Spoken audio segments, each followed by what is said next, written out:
Okay. I'm good. Alright. Who is one Trying to do... get in, but okay, yes. You'll get there. Oh, you mean I don't think you Okay. can get in Foundry Keep going. from mobile. Oh yeah, Foundry Mobile Oh, I can sucks, get right? it. Were you Not tried very- before? It's just not very good. We'll just roll You down. can- you I was gonna say, I do can get it. it, it's just not very good. Yeah. I think I'm gonna go in, I'm gonna like look at it, and I'm just not gonna move because it's terrible on mobile. Does anyone... Yeah, it's okay. So you can move my tokens for me and here. stuff.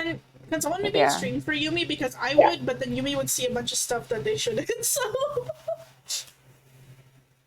maybe that'll... Yeah. So Yumi can at least see the there- map. Can just stream the hold on. Yeah, I can stream my hold on. Ooh, nice. I was logged in, so it's okay. But okay, you can just like move my tokens and stuff. I will Yeah, just I'll help stare you at move it. I think Rain's streaming, so Yumi can just look at the stream there. Oh, Pugger, awesome. Okay, oh wait, Okay, then I'll just get out of here. I'll get out of there. there you go. Save your data. Mhm. Oh, sorry, it's gonna refresh 1 second, but you should be still in there, I think. I just needed to refresh something. Who wants to do the recap Okay. while we're refreshing the BTT? I feel like I haven't done a recap in a Okay. while, but that's because like it's been like Yeah, 1,000. and my notes are not with. It's okay. Yeah, if you don't mind. Oh, yeah, you did. Why Yeah, I did you can go do with it. that? Yeah, and then I'll just make sure you don't do it for a while after that. I'll remember. Yeah. Teehee. All right. From what I remember, last week, I wasn't here for last week, so there was something with like bush clearing. So this is after that bush clearing stuff. As the group made to leave from the previous mission that y'all had completed, one of the younger girls from the village that you had all helped came up to the group and passed us a small key saying that this belonged to another group of contestants in the Laurels that had gone further up north to the next checkpoint but didn't seem to have completed it. But perhaps we would need it, so she passed it to us. Taking it, we went up north and found what seemed to be a lighthouse, apparently made by dwarves, like some seafaring dwarves, from quite some time ago. We're not very sure about the history of this place. Examining the area, we found the entire damn bridge was booby trapped. Someone who made this really hated people walking up to the front door. Merlin more or less like did a cartwheel across the bridge, got pierced like 3 times, survived, by the way. Avani tried to do the same via air, got pierced about 3 times, also survived, by the way. The other 3 of us, mostly, I believe Hako, Kevin, and Sonmei decided to take the boats instead because we found like a pair of boats by a small pier. We took the boats, tried to turtle our way across, didn't work, took the boat normally instead, got fired at once, survived, made it to the end. We entered the lighthouse, and since it was late, decided to investigate the first floor, but then rest. We found that all the skeletons on the first floor are fake. It looked very dusty and very scary, but it turned out to be kind of okay in the end. Found a bunch of seeds. There wasn't anything else of note on the first floor, so we went to bed. Later that night, Hako had a experience involving, I believe, perhaps their deity, the Lingering, where they were led to an upper floor that resembled a ward, told to help them. After doing so very confusedly, was finally let go and then came back, changing character class. None of us know this yet. We wake up the next morning. We actually head to the upper floors this time. We found a chest on the first floor that had a numerical symbolic lock in dwarven numericals. Went to the upper floors to try and look for any clues. We found a bunch of inventory notes for wheat and rye and all that sort of thing. It's all an American counting system, which stumped like half of us. tried very hard to think about it, could not figure it out. So we went to like the upper floors. I don't think there was really anything of note in the topmost floor. It looked exactly like the ward that Hako had been in during their experience, but now completely devoid of people or spirits. I think someone's history check surmised that this might have been a replica of a event that happened on another far-off coast involving a war and the dwarves. Like they used a lighthouse, I believe, as their last stronghold, and it was said that the lingering was involved in how they could hold up for so long despite being surrounded. So we thought that this might have been a replica of that event. Then we went to the floors further down below, tried to figure out the lock again. After 15 minutes of staring like idiots at the lock, we were finally given like a bit of hope and peace by the DM, and we were allowed to open it. So we managed to open it. What did we find? We found a bunch of gems inside. I think 3 blue and 1 red. It says here in my notes that it's because this was very difficult. That's it. Yeah, I think that's it. That's all I remember. basically it. Yeah. Any other comments from anybody? Any other things you want to mention happened? Oh, I think right at the end, What on earth? Oh yeah, I could we not had a hear you. one-on-one with right the at the monk. end, came over to tell us that we should go back to Right. Right. Yeah. There was a monk came up to us at the end as we were leaving and said, "Hey guys, it'll take you 3 days to get back to the monastery. It's about 4 days to the end of the laurels now, so perhaps y'all want to hit that ASAP." And we were like, "Oh yeah, that makes sense." Yeah, that sounds about right. So I think, what do you guys want to do? I think you're deciding. Oh, I guess we'll start walking down to the shrine for the final event. Is that right? Yeah. Which way do you want to go? Do you have like a preference? I mean, you have this map. I think all of you have fit this at this point. Yeah. Any specific way you want to go? Want to go back to Thriceburg for a little stop? I don't know. Maybe we can just take via the Broadway this time. No more mountain, you guys.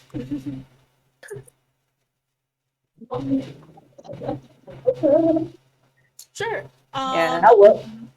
Yeah, if you want to plot, what the hell is it writing? If you want to plot which way you're going, let me know. I will tell you how long it'll take. It'll take about 3 days to get there, so you just divide this journey into 3 chunks, I think, and you can figure Okay. out. Yeah, maybe we can just like coast around the lake, cross over the Broadway, and then just like straight up to. Is it the shrine or the campground? By the way? You're going to the shrine. shrine, right? You're going to Right, the shrine. Oh, okay. Correct. Right, that's perfect then. Yeah. Then we can just go this way. Okay. Okay. So Just kind of go like this, clock the Broadway through Rod's Fields, and then just to the shrine. alrighty. Let's go. Let's roll. Why don't we roll a survival check for whoever's leading the way? See if you can navigate your way there smoothly the first day. Yumi, do you want to roll dice, or should any of us do it? If it's not convenient for you, we can do it. should be able. I should be able gotcha. to roll it. I have my character sheet. Ah, yeah, great. Nice. That was terrible. Not That great. was absolutely terrible. That was not great. Oh no! What did you roll? It's an 8. An 8? Uh-oh. I think that's fine. I think, like, you guys are still a little bit disoriented from, like, being on the boats at sea and then being in, like, the dark and the light shining in your eyes for so long. But, like, you kind of are a little slow heading out. I think you make it about here. Whoa, why did that map move? Why did they do that? But you make it about there, and you're, like, walking along, heading down to the south. I think as you are trudging along the forest, you kind of, I think you encounter some rain. It's been a sunny, like, couple of days, in the, DF Island so far, but maybe, like, the weather has sort of turned and it has slowed your pace. But eventually, like, you're about, midway through the day when you are like around the edge of the forest and you make it to here, back to this old stop. As you're, let me move you to the forest walk actually. Maybe let's move here. I think this is right. Okay. Activate. Yeah, you're walking through the forest here, and like the sun is like starting to set, and you're trying to figure out, oh, should we go camping? I don't know if that's a good idea. You hear like a loud booming noise in the distance, and like the ground underneath you like rattles a bit, and the birds in the trees all like kind of scatter, but after like a few seconds, they actually find their way back and settle back down, almost as if they're like used to the noise, and they're like, all right, back to it, I guess. But yeah, like that loud boom happens as you're walking along this trail you found in the forest, presumably heading south. Did we just hear an explosion in the forest? Not again. Should we go have a look, you guys? I mean, do we have time for it? Yeah, we've got like I think we got a day of spare time if it's not too far away. Yeah, why not? We can just go take a peek. Yeah, let's Okay. go If check you it out. want to. Yeah, why not? We can go look in the direction of like where the noise was coming from. Sure. The noise is kind of like off the beaten path, so you would have to leave the trail in order to sort of investigate where the noise came from. You don't hear it again after like waiting for a couple of minutes. You just heard it that one time. But like as you like step off the path and sort of try to look, anyone who wants to try to figure out like if you can pinpoint where the noise came from, you can give me a perception roll or investigation roll. Okay, I'll do perception. Where I is don't think I investigate anything. But that was a plan while I wait for that to be there. Unlucky. What's a sheep girl? Oh god. Oh my god. Holy moly. Oh, Hako! Uh, We just Oh rely on my Hako. Go, Hako. Oh god. Okay, go, Hako. Hako, how is it that you can hear exactly where this noise came from? What do you do? Snap my head towards that direction. You snap your head. Yeah, it's kind of creepy, actually. It just broke. Yeah. Like the sudden twitch. Wow. Yeah, it's like the very kind of thing. The aggro ping. I just kind of point towards the general direction for the rest of the party. Hako seems like they know where it's coming from. Let's just follow them. Yeah, don't go that way. Oh god, why am I leading the way? Let's go. Let's go! Oh boy. Hako, your fearless leader, is trudging through the wood, looking very sort of like consternated as they like why am I leading? Where am I going? What's happening? Why am I the only one who can hear this? But nonetheless, you like sort of make your way, tromping through the forest. With your perception, not only did you like hear the noise pretty well, but Hako, you're noticing that the like woods around you are a little more like cut down than most. There's no signs of like a settlement or a village anywhere nearby, but like I think that is sort of what tips you off to like why are there so many like smashed and cut trees here, and why is some parts of the ground have been stomped flat. I wonder what has made this. And as you sort of like, you've been walking, I think maybe for like 10 minutes. This boom was a very loud boom, so it was quite far away. You feel like the ground rattle again. This time it is, I think, less intense, but you don't hear anything accompanying it. Instead, you see in the distance what you thought to be like a hill, sort of stand up, and then kind of looks like the hill is actually moving. The hill is animated. They kind of. They're like looking around. They're like, Avani, do you know if is the ground moving to you? Am I going insane? No, I think I see it too. The fuck? Yeah, so you see the giant hill like get up and then like start to like back up. Do you approach? Looks the rest of the Okay. party. I guess. It might just be a giant tortoise. Let's go have a look. Yeah, let's go. That's really funny that you said that because as you get closer, do you say that out loud? Yeah. Well, as you get closer, Sunday, maybe it is your like paladin instincts like kicking into gear, your like attunement with nature. But like the closer you get, and you can see it actually it kind of does look like a giant tortoise. Oh wow. The back of its shell is covered with rocks and trees and like boulders and a little bit of flora and fauna. You guys are about 50 meters away from it now. The giant tortoise seems to be nudging what looks to be another giant tortoise that has flipped on its shell. So it's like huge tree trunk thick legs are like swaying in the air helplessly as this turtle nudges it,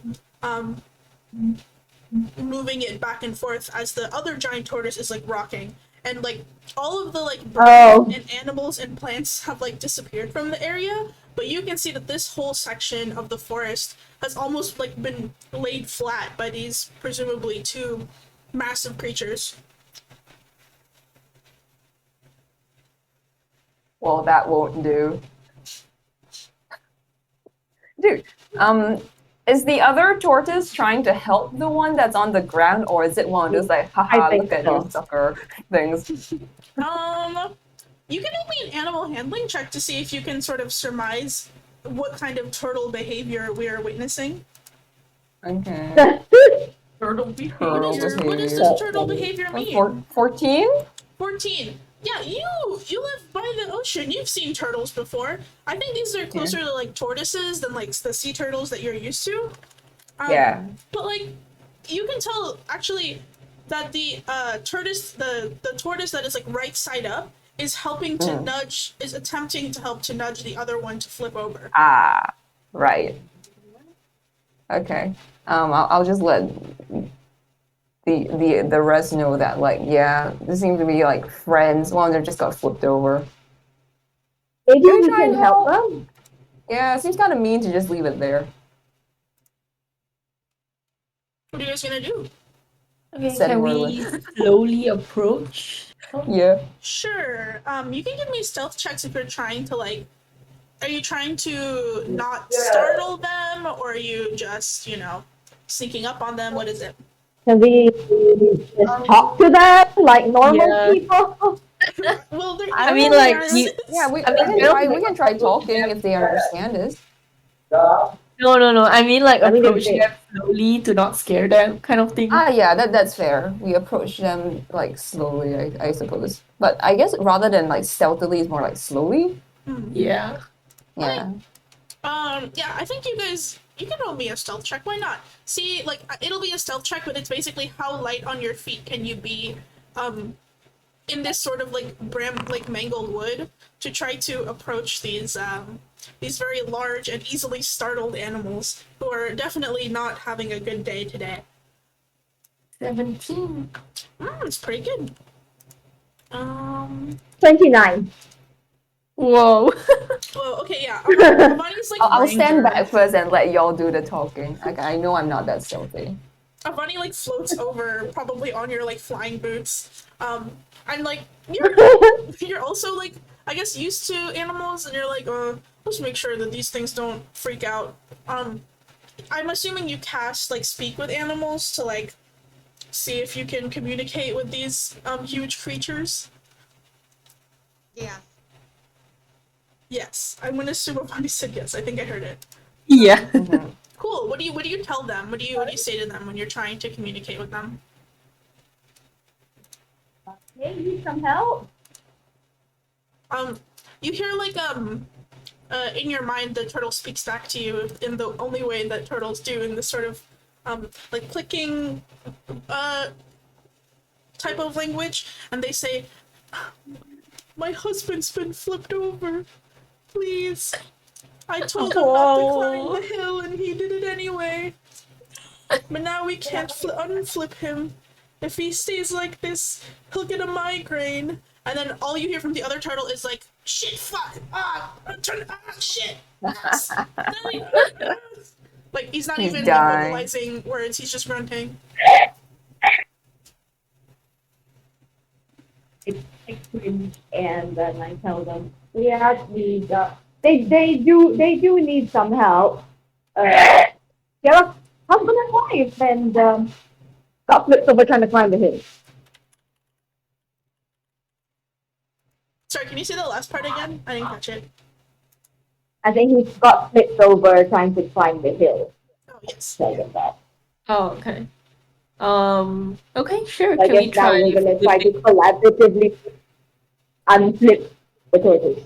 Yeah, can we? How are you doing it? What's your plan? We go to. I'm assuming the turtle is kind of like tilted to one side. It's Yeah. fully on its back.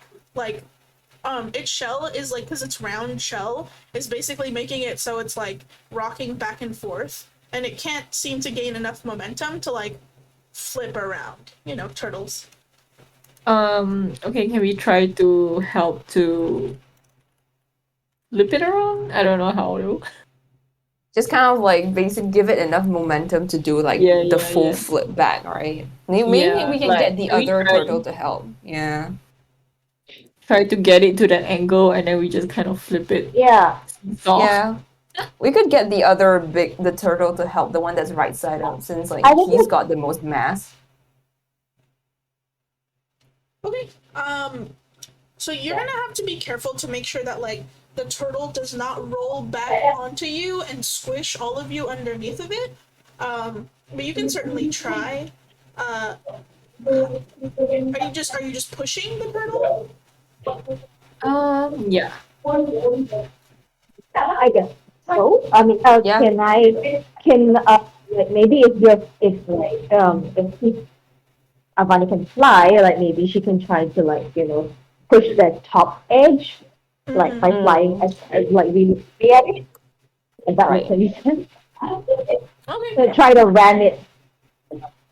We're just gonna make the timing work, right? Yeah. Okay. Why don't you give me a couple of rolls for this then?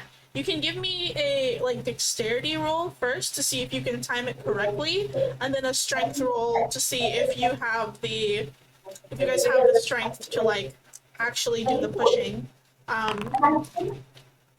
So it's just a Strength or stat. athletics? So you can do athletics. Athletics is fine. Oh, I just did a dex. Yeah. Do your dex rolls first, and then you can do your athletics after.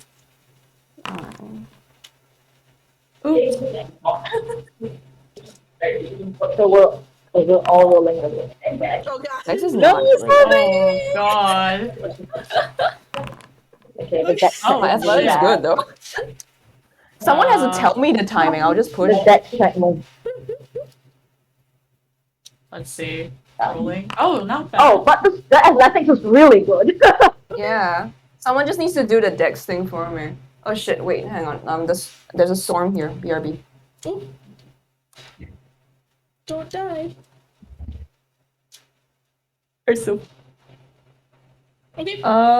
Anybody yeah. else need to roll? I think Akko, you need to roll your dex Your roll to dex. help. Yeah. Oh, let me Yeah. roll my dex. Yeah. Is it just straight dex? Yeah, it's a dex check.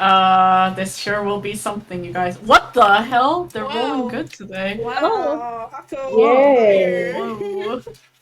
Nice. It's a minus nice. one. Okay. So you manage to like something I think like starts pushing early, and the tortoise starts to like sort of, instead of being like turned, it starts being pushed along the ground, so it's like further along. But like with like Merlin and Hako's help, you both like sort of stabilize it, and you just like get it teeter-tottering to like one edge before like it flips, and you have to sort of jump out of the way to make sure you don't get squished by its huge turtle body. But it does like flip over, and with like a sort of deafening boom, you all have to make, all of you on the ground have to make dexterity saving checks now to make sure that the earthquake does not knock you prone. Alright. Dex saves. Dex save. Okay? Dex Merlin is saves. fine. Something is Oh, fine. oh. Wow. Amani doesn't have to do it because they're floating. Okay. Hako's fine. Let's assume Kevin is asleep. And you left Kevin back Kevin is on there. someone's back asleep. We come back and we come back like Kevin said, what even happened? Where did you guys go all night? We put him in a tree. He's Yeah. safe. Yeah, he was like getting really sleepy by the time it was like dawn, and you like put him in a tree when the Yeah. earthquake happened. You're like, okay, we'll figure this out. Don't worry, we'll come back for you. Let me roll something to make sure he doesn't fall out of the tree. No, He fell out of Kevin. the tree. Sorry. No. Kevin hits the ground with a thud. But it's still First asleep. blood? Not like this. Oh my Kevin god. has fallen from the tree. There's a little blood trickling down his face, but he's still asleep. I think it knocked him back out even more. No. But you don't know that. You're all busy flipping this turtle, which has now been flipped, thankfully. Amani, the turtle that is like next to you, that asked for help, is like, "Oh, thank you so much for flipping my dear Turbird. He really just loves climbing those mountains, and we just really shouldn't be doing it, but you know he can't help himself." And you hear from the other turtle, "Yeah, well, if it weren't for you leaving all the food behind the mountain, I wouldn't have climbed it, would I? But thanks, I guess. Here, I think you guys are looking for this." And he, like, his huge turtle heft, starts digging in the ground, and all of the dirt starts like spraying onto you guys because it's like it's like a burrowing dog, not even realizing that the dirt it's kicked up behind is like basically like bucketfuls of dirt because it is a huge turtle. And to sort of avoid the tsunami of dirt coming your way. But soon he uncovers a little trove of like 4 little green gems, and he like nudges them to thank you with his beak, and he says, "There have been lots of people coming through these parts lately, and they've been not so very nice to me and my wife. So thanks for helping us out." I'm sorry to hear that. Yeah, there was one team who, and then he turned around and you see like a little like obscene image drawn onto his shell with what looks like chalk. They've been scribbling on me and my wife. Really rude. I thought it was Oh my funny. god. Oh, I can't even reach back, that's you know. mean. Well, that's mean. I think some of us have press right? Like you can like press the stuff off. Sorry, did you say you were Press- gonna prestidigitate it off? Some of us have press I think we can't. I think Kevin has I it. think it's Kevin who has a concussion and who's lying down on the floor right now. It's okay. It's alright. Okay, we can just take it from his bag, you know. You're just like, Kevin, wake up. You need to clean a turtle. And he's like, huh? Yeah. Kevin bleeding I from know, right? Huh? I had a really bad nightmare. Oh. Kevin, Okay. wake up. He can do it and pass out again. I guess you guys force Kevin to perform prestidigitation magic before he passes out once again in your arms. But no, That's the turtles fair. are clean, and you walk away with 4 more little green gems. Nice. The whole ordeal was not very long, but it does like make you realize that you've sort of wandered away from the path, and the sun is starting to set. Are you guys gonna keep going for a little bit? You've been waylaid a little bit by these guys because they, I think, are turtles, and even though I spoke quickly, I want you to know that in canon the turtles spoke very slowly. Excuse me, very slowly, almost like the sloth in Zootopia. Right. So it did take quite a few minutes to get what they had to say out. Okay. Then I suppose we can head as far as possible in the direction of the monastery before perhaps like setting up camp for the night. Okay. I mean, we could also like maybe keep an eye out for any like suitable campsites on the way. Like, even if it's not like as far as you want to go, you find that it's a good place to get it set in the day. Start a little bit. I think I got like 1/3 of that, Yumi. But I'm assuming you say you want to go as far as you can before like it hits nightfall. Yeah. Yeah, yeah.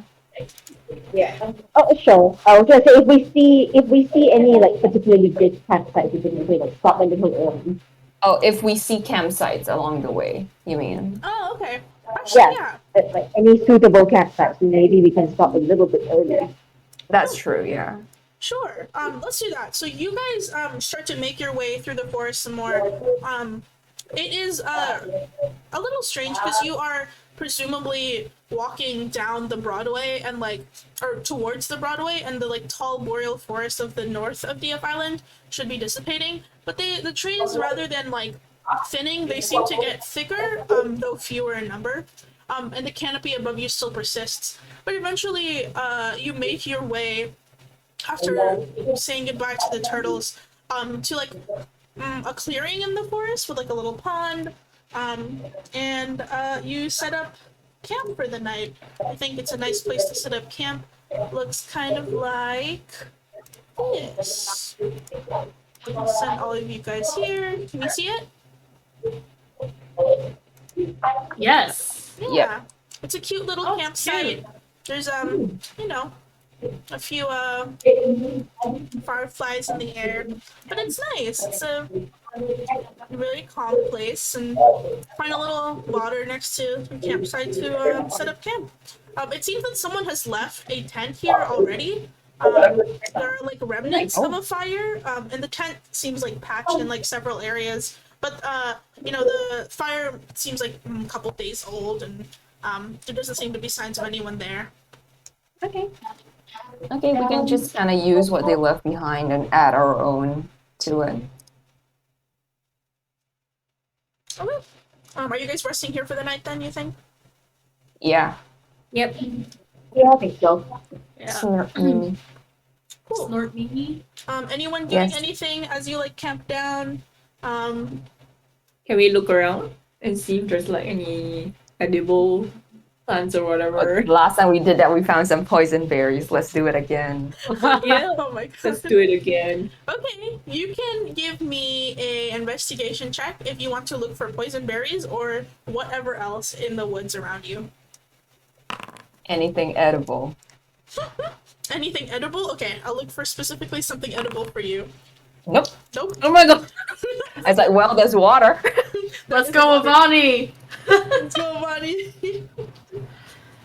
Let's let the rangers search for food. What the heck? 19. 19, awesome.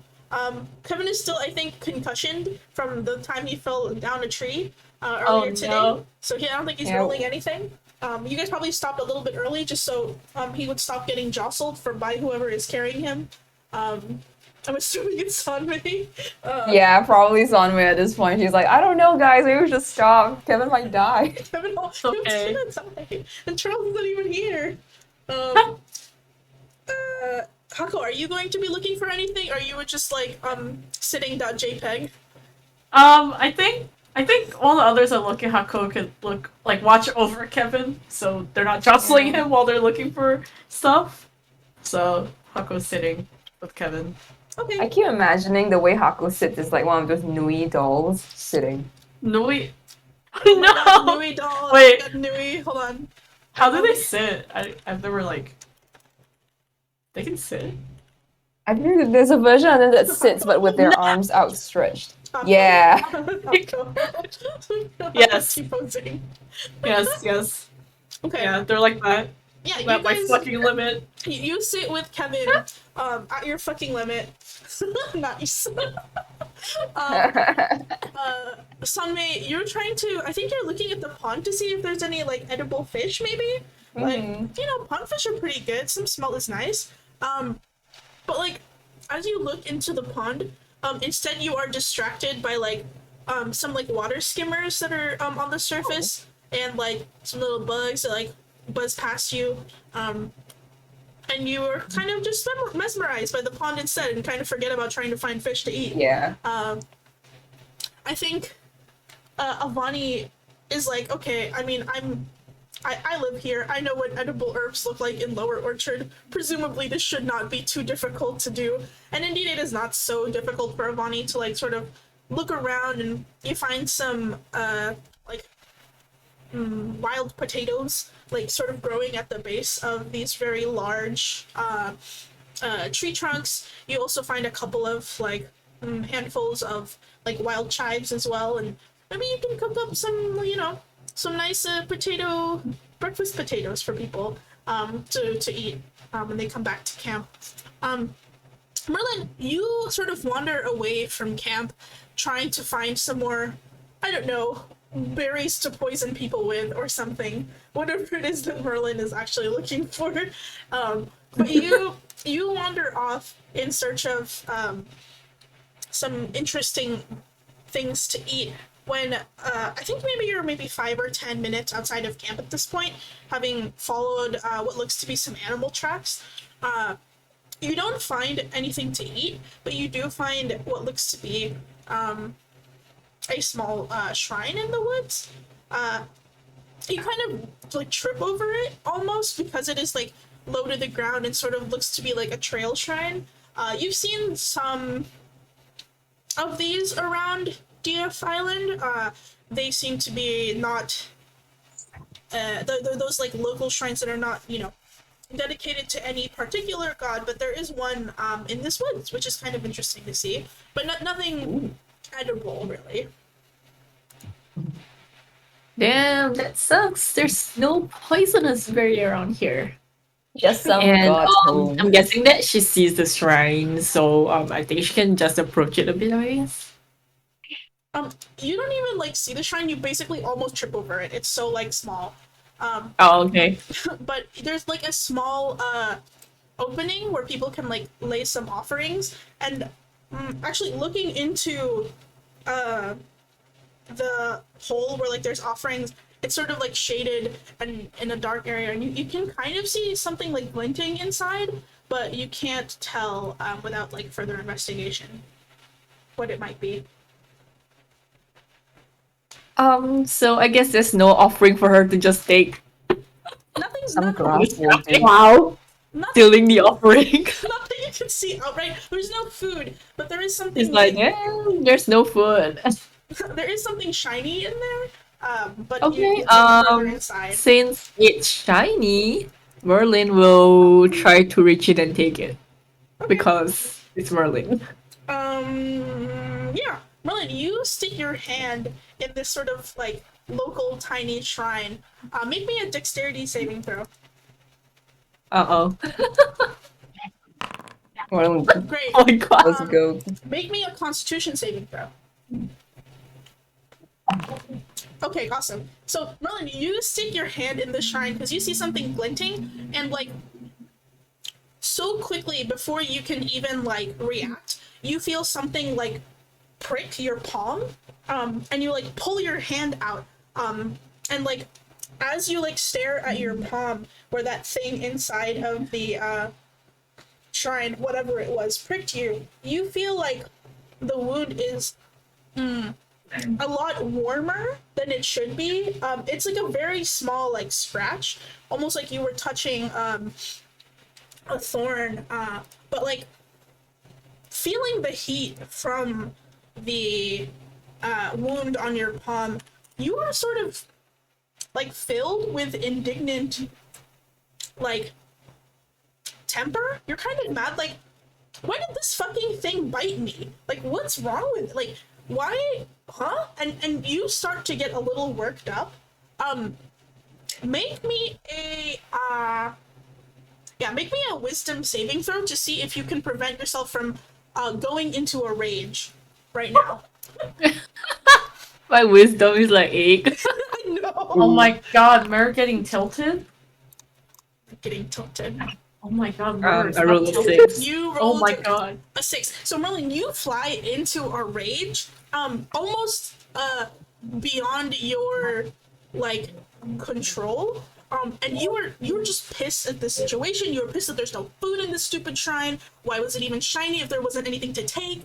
Like, you have better things to do. Why am I stuck on this stupid island? I don't even know what I get out of it. Like, I'm bored, and now I'm bored again. And like a lot of the like things that normally like you brush off because you're like, oh, I just don't care about it, or it doesn't really matter to me as long as it's interesting, they suddenly start to make you angry. And they start to make you think like, why is this like thing that we're doing? Why am I here? It's so fucking boring. Like, and you are in this sort of like blinding hot rage moment. Yeah, it's totally fair. It's almost as if like you Oh can't God. control your passion or your temper.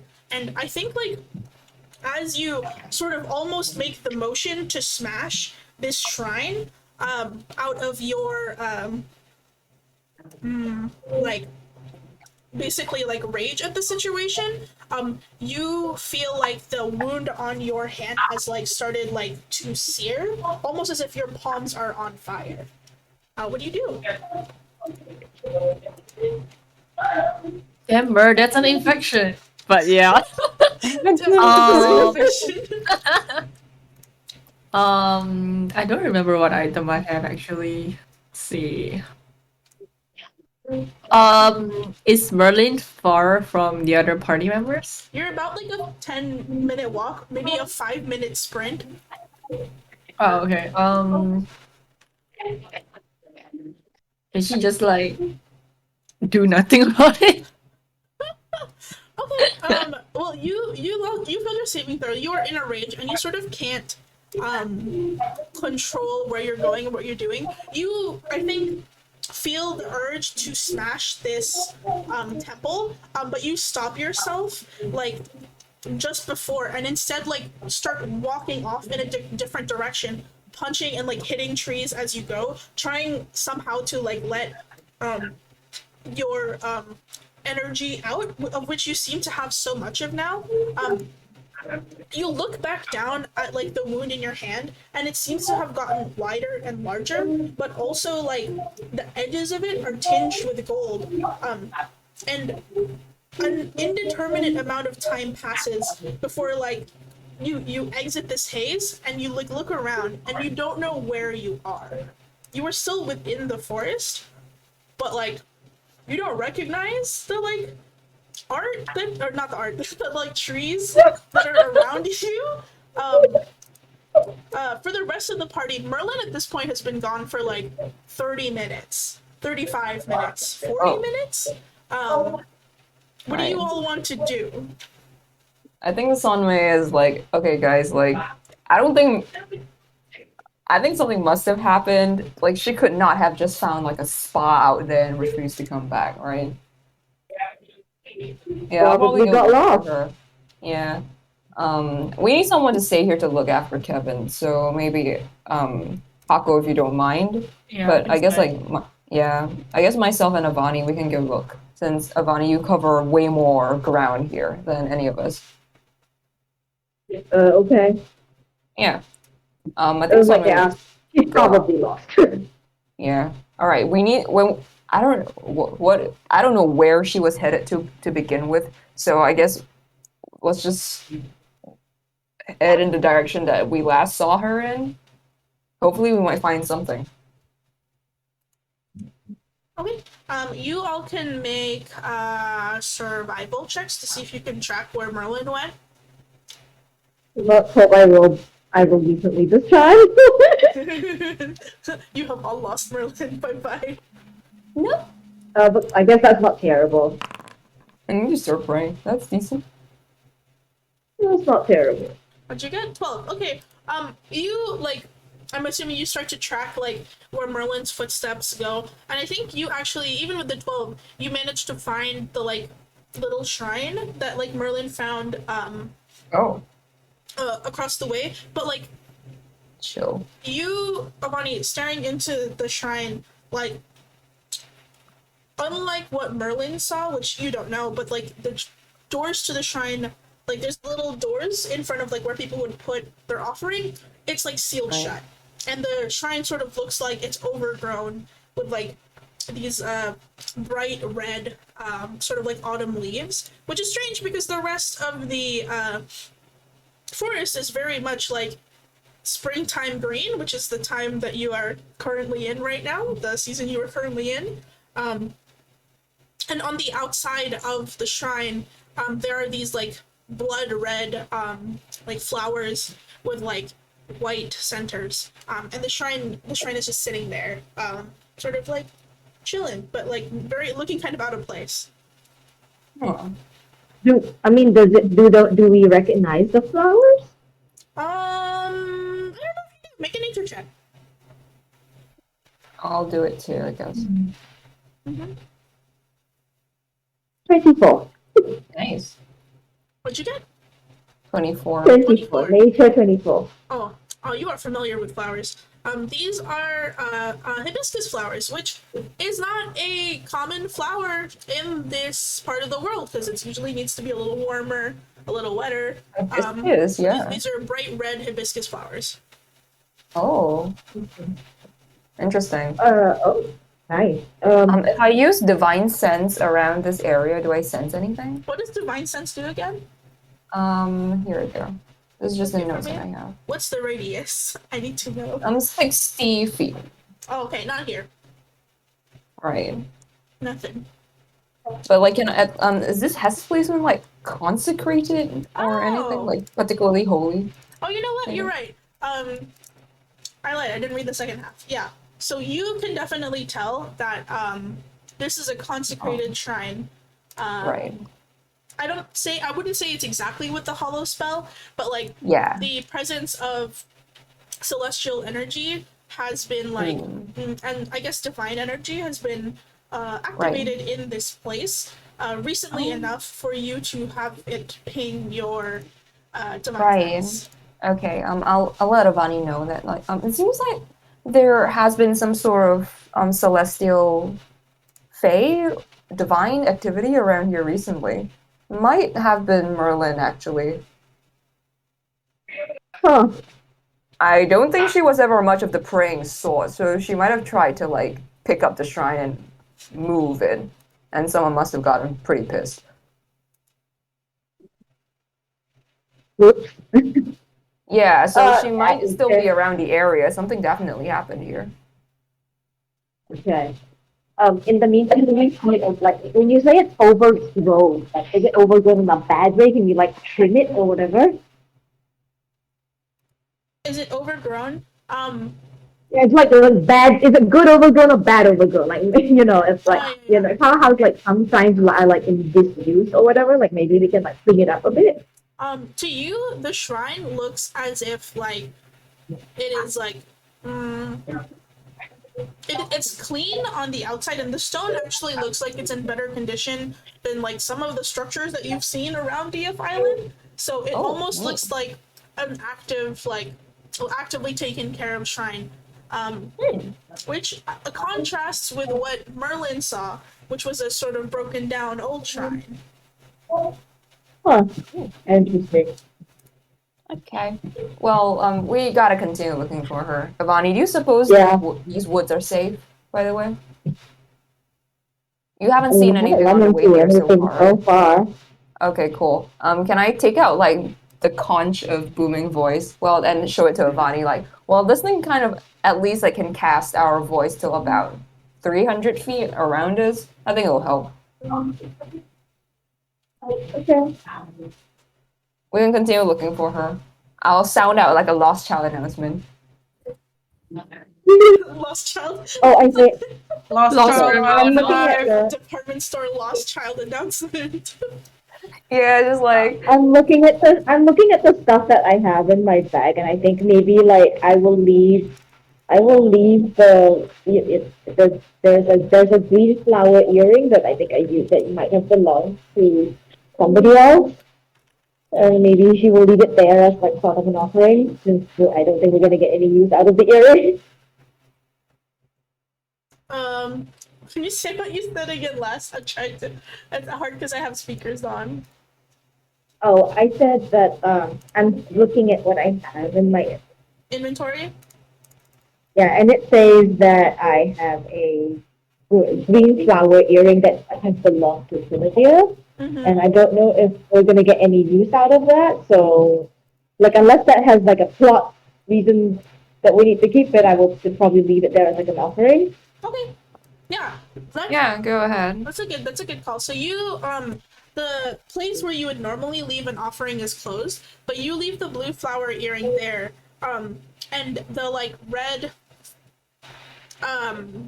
flower the red like leaves and vines that are like surrounding the shrine sort of like you see them reach back into the ground slowly. The flowers remain, but the door to the like little shrine opening sort of slides open, like the walls slide open to the side, and the opening of the shrine is seen. There's nothing inside, so like if you want to leave the offering in there, you are free to, but it seems like the shrine has sort of receded in its power. As you leave that offering there, Avani, Merlin, you in the woods are sort of like turning around, trying to figure out how the fuck do I get to everybody? Where am I? Can you make me a perception check, or yeah, make me a perception check. Wow. 20. Wow, look at that. Oh, nice. 30-20. So you are like, fuck, okay, I gotta get home. You feel like the exhaustion of like having been pulled out of a rage like settle over your body. Generally you don't like think about it because you fly into a rage so often, but that rage felt like different, simply because it was not something that you initiated or controlled yourself. And you sort of like reach around and like try to sense like, okay, what direction did I come from? Where am I going? What's happening? When you find what looks to be a familiar like tree trunk and a trail, and you start to make your way there, you hear out in the distance the sound of a conch. Yeah. Like Lost the grandma horn. announcement. Merlin, where are you? Get your ass over here. Yeah, you hear you hear your a familiar voice call out to you mystically through the air, and you're like, oh, that's where my friends are. And you can follow that with your 20 perception. As you're walking, trying to follow where that is, and it seems quite far actually.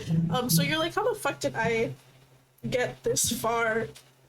Also, why did they like let me walk away for so long without following me?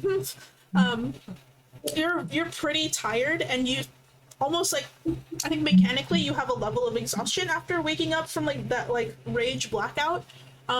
So walking is a little slow, but you know you're trying to just make it back to where your friends are. As you again are like walking that path, and you think like you're getting closer, and you kind of hear voices in the distance.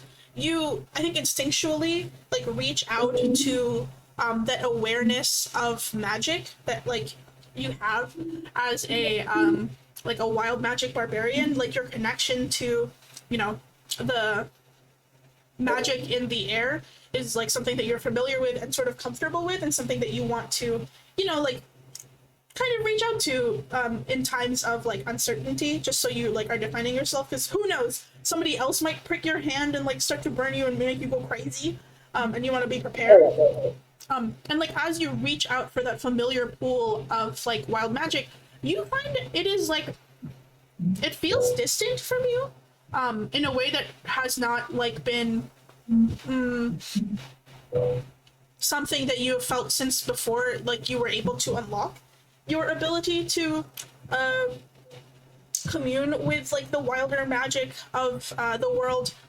Of course, you are you're one of the eladrin, and the eladrin are like naturally in tune with at least a base level of magic, but like the closeness before that you had to it seems to have faded away, and instead when you reach for you know, your pool of wild magic, instead the like scar on your hand, it's about the size of like a, I was gonna say quarter, but you don't know what that is. It's like the size of like a little coin, about the length of a coin now. Not a hole or anything, just a slash down your palm, the length of a coin. That starts to heat up, and you instead feel that like your magic is starting to concentrate in a different way. But like you cannot seem to feel the magical awareness that you did before. Unfortunately. But like confused and sort of like irritated that this has happened, you make your way back to your friends, and you see like who is holding the conch shell and like making the announcement. Probably me. Yeah. That conch is mine. You see Sonmei like talking monotonely into the conch like, Merlin, we are looking for a lost elf. Please return. Yeah, her. lost Eladrin. Where is the Last Eladrin? scene. Last seen at probably this shrine. We are sorry if she kicked it over. Please bring her back. Thanks. Yeah.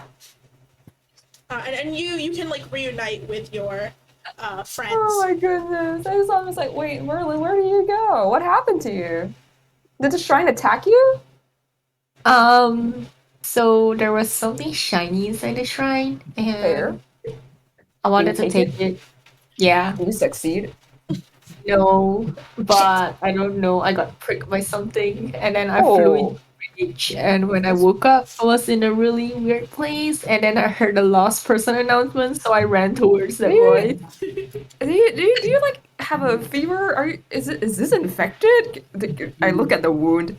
Is it still there? You're looking at the wound. It's definitely still there. It's like the wound is not healing, which is strange given how like thin and small it is. It seems to be constantly seeping, just a little bit of blood at the edges. I need Kevin to beatbox to my wound. Yeah, is that like okay? Jesus Christ. Can I try to like lay on hands just one hit point to see if it like does anything? Sure. You're concentrating your magic into like closing Yeah. up that wound, right? Yeah. Sure. It's like she's just bleeding everywhere. Yeah, it's like a slow seep of blood. Somebody, you like put your hand on Merlin's hand and like try to mold your healing like paladin light into the wound. As you do that, you feel like something it bounces off like that thin line on Merlin's hand. Like that line is rejecting your healing magic. And Right. while Merlin did not lose any HP, she would have regained it, but the wound remains. Okay. That's. I think Sunway is just gonna squint at it and be like, Merlin, I think whatever did that to you, like you're just gonna constantly be losing like one drop of blood a day. Is that chill? Because that's gonna be kind of gross to clean up. I mean, what's new, right? Yeah. I mean, it looks kind of edgy, right? Like permanent bleeding, but you're not taking any damage. Kind of like the I angle. can use it to rhyme words. Oh, you could scare Kevin with it when he wakes up. Yeah. Oh, that's a good idea. Okay. I thumbs up. Money Just like, yeah. Our money is Not just giving you Merlin's that, fine. like, you two have one shared brain cell look. We just go back to like camp like little rats, I guess. Avani looking at them with like the disappointed, yes, the frontliner brain cell has been activated look. Oh. Okay. We stand expectantly around Kevin, but like yeah, everybody Marlon's back. No worries. Do you all like circle him to make sure that he wakes up with all of you looming over him or something? Yeah. So Merlin is gonna like. So she has this one finger that is just kind of bleeding, right? So she's gonna like use it to like, put the blood all over her face or something and just stare at Kevin. Oh my gosh. So you make like bloody face paint with your like your like unhealable wound? Yes. Oh my god. Hi Charles. Perfect timing. Hey Charles. What is going on? Face blood paint? Yeah. The TLDR is that Yeah. like Merlin tried to take something from a shrine. The person in charge of the shrine did not like it, got pricked, right? She got really angry, ran around the woods doing the gym bro thing where you sort of, gym it out. When she came back to her senses, the mosquito bite on her palm would not heal and is still bleeding very slightly, not too much. And we went to find her, and now she's back. Sonmei suggested, why don't we use it to scare Kevin? And now we're standing around Kevin. Yeah, Kevin, you have been passed out for quite some time, but at some point you remember having a dream where you were falling, and then you hit your head really hard in your dream, and then No. you wake up sort of half groggily, and your head is still kind of pounding, which is really weird because you could have sworn it was only in your dream that you fell. No, you're finally awake. I'm kidding. Yeah, Hako is sitting next to you, just staring at you. They haven't blinked since you woke up, but that seems like a normal Hako thing to do. Well, in some ways, Kevin is relieved to see that. It's it offers a steadying comfort. Hako's a steady presence. Yeah. Hako's steady, unblinking presence. Yeah. Hako might be unblinking, but they're not weird. Yeah. True. Kevin more concerned about what is going on with the bloody face paint. Yeah. Sunway's when I found her, she was already like this. I point at the wound. That thing will not close. Has someone tried to already heal it? I tried. I did a bit of healing, but it seems like the magic just straight up does not work. Have you tried? Do you want to try spell magic on it, or is it okay? Oh, that's a pretty good idea. I don't have that spell, but if anybody does, Yeah, I do. What are you trying? we're just dispel magic, right? Oh, wait, Is it? we're in the middle of a combat right now, right? No. What? No. We're resting. We're chill. Yeah. We're about to. We're just We're actually resting. about to Okay. snort. Yeah, we're actually about to snort Mimi. Long rest. Yeah, we're going to. Oh, This is- in this that is- case, yeah, I definitely want to try and dispel magic on it. Yeah. Okay. What did you do? Yeah, We're just you gonna can try dispel everything on Merlin. magic. Yes, but what did she do? I look at Merlin. From what she told me, we found a little shrine. Well, to me, Anavania was overgrown. I don't know what it looked like when Merlin found it, but you saw something shiny inside and tried to take it out, and then whatever was inside pricked you on the palm. Don't you know not to mess with shrines, Merlin? Tut, tut. Probably not. Merlin's just Shiny. Yeah, It's but probably shiny. there I for a had to take reason. Well, Door was open. There was shiny thing inside. What was I supposed to do? Ignore it? yes. No. Yeah, or I look Wait, for wait. somebody. After you got pricked, though, did anything happen to you besides, getting really pissed and needing to, jog it out?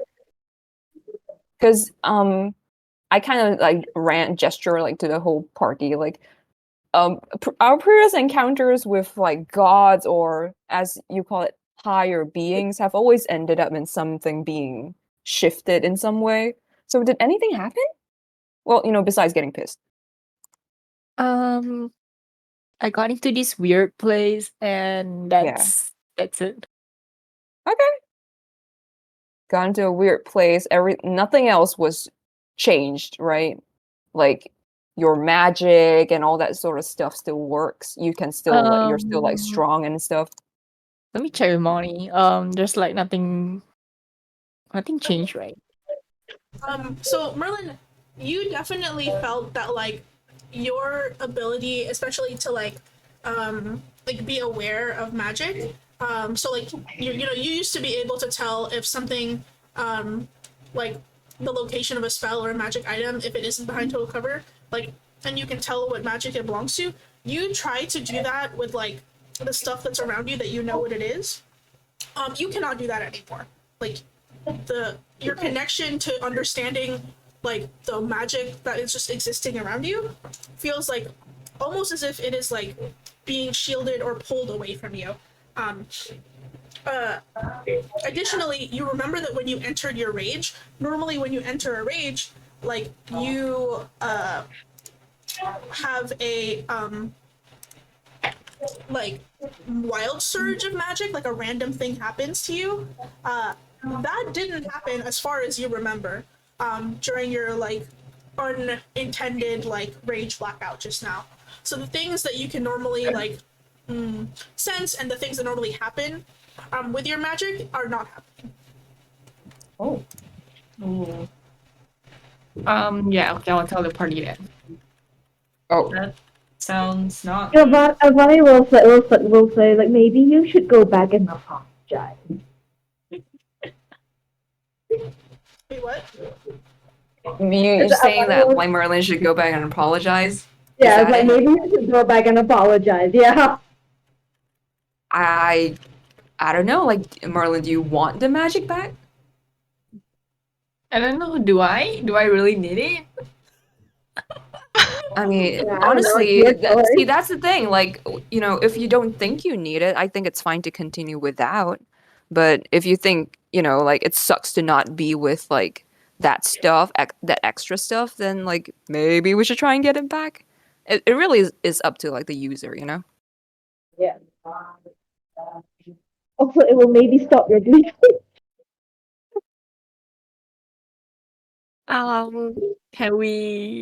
Can I sleep on it?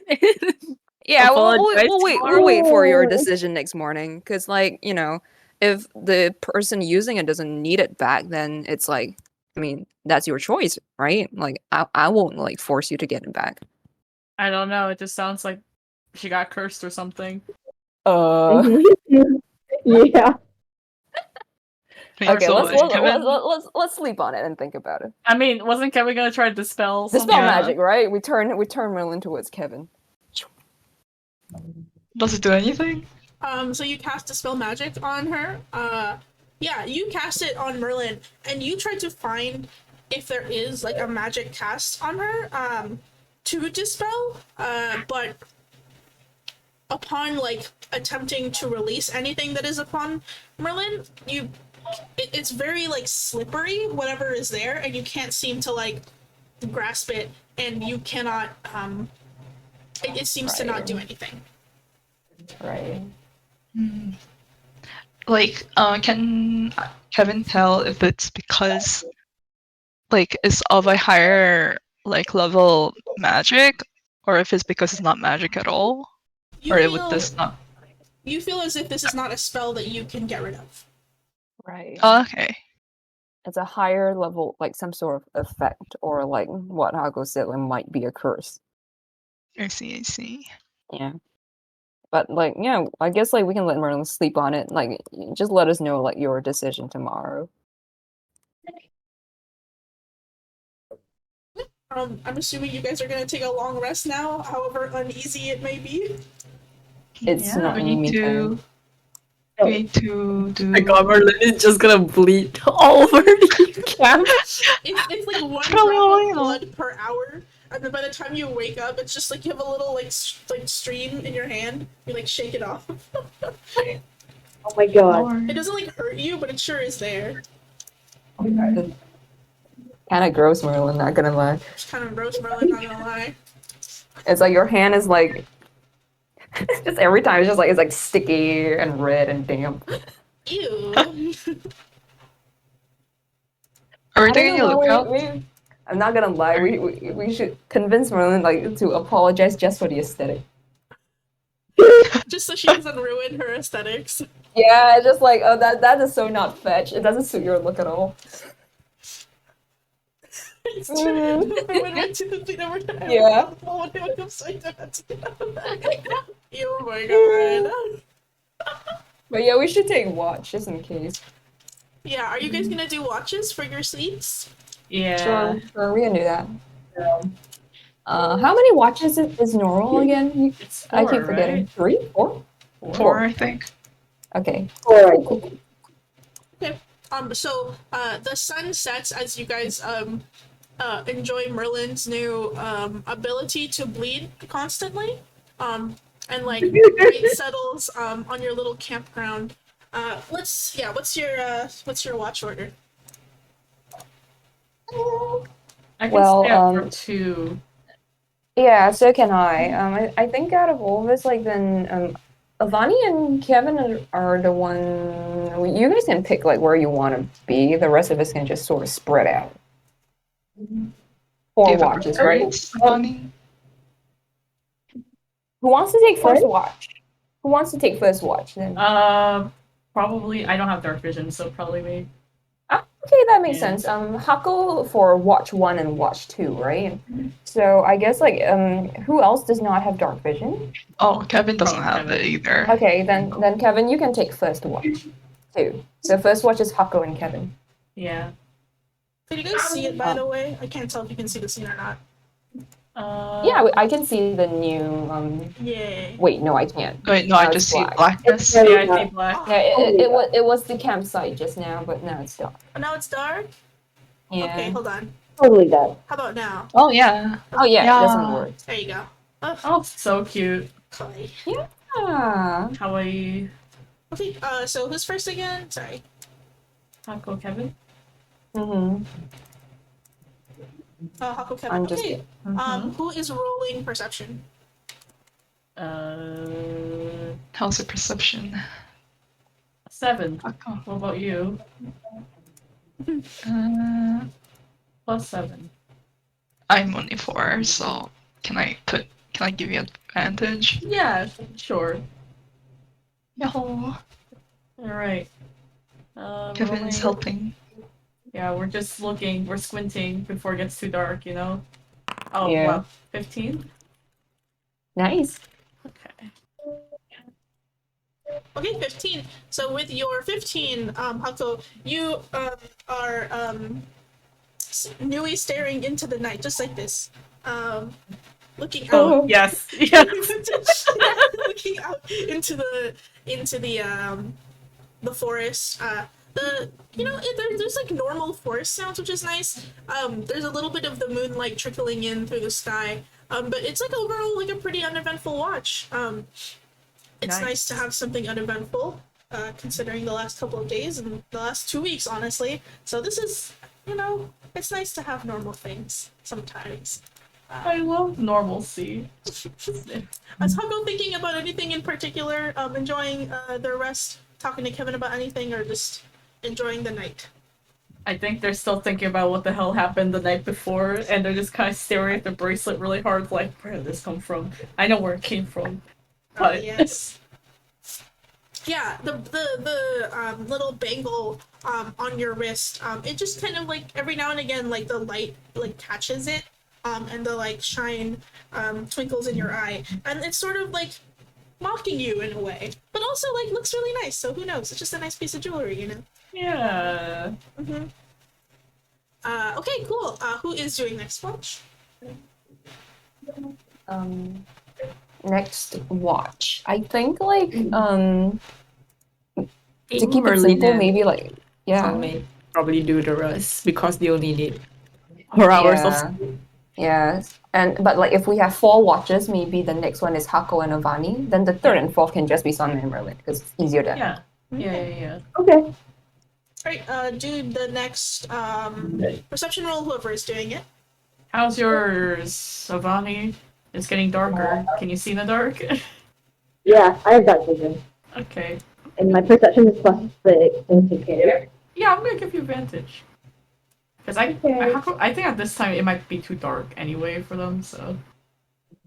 Do that roll. Is that rolling? No, I don't think so. Weird. Is that Sorry, what? okay? No, so I'm trying to roll, but I think it's like, oh, let me just refresh the page.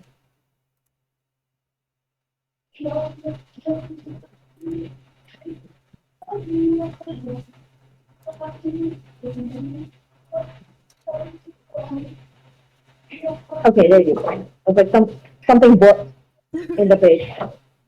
Oh, Advantage, right? yes, perception with advantage.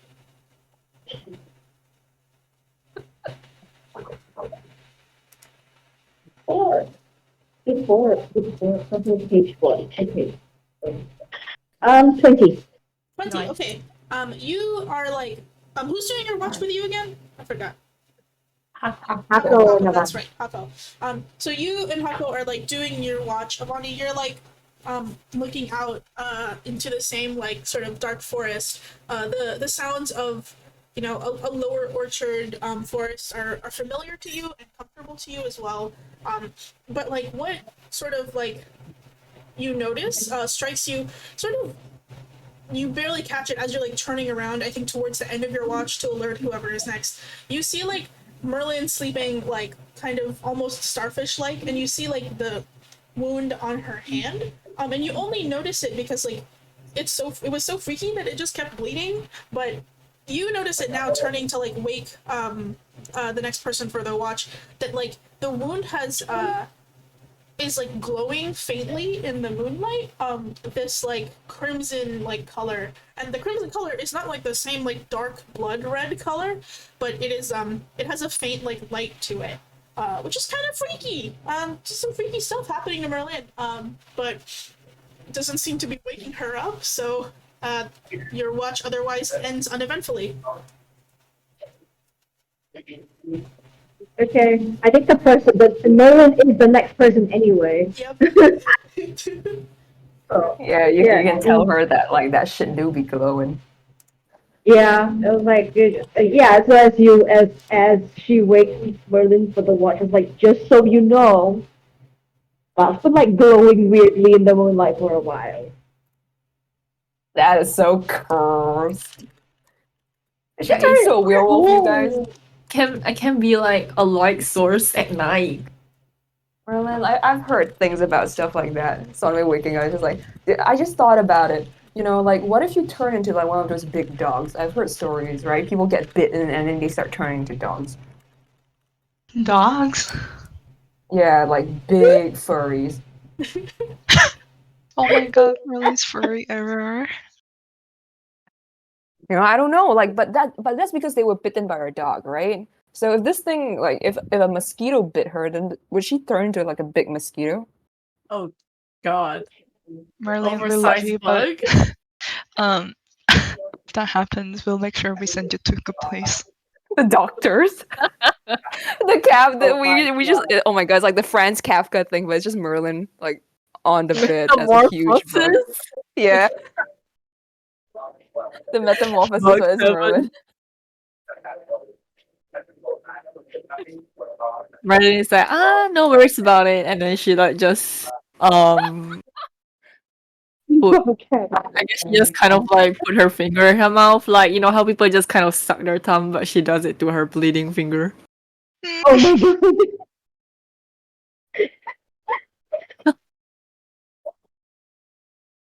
my god. Somewhere in like the rest of the continent, somebody is rapidly saving a clip of that to their server.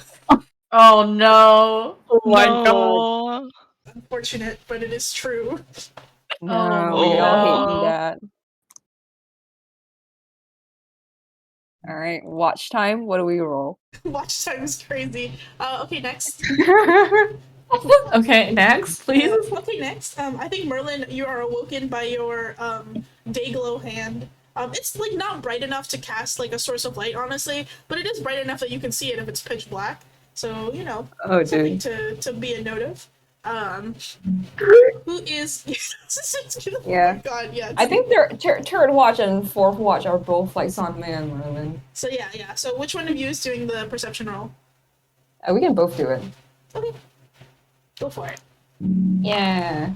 Just 8. Oh my god. Great. Okay. Sanmei is too distracted, being like, Merlin, your blood is glowing. Do you have enough blood to write your name? Would the whole name glow, you think?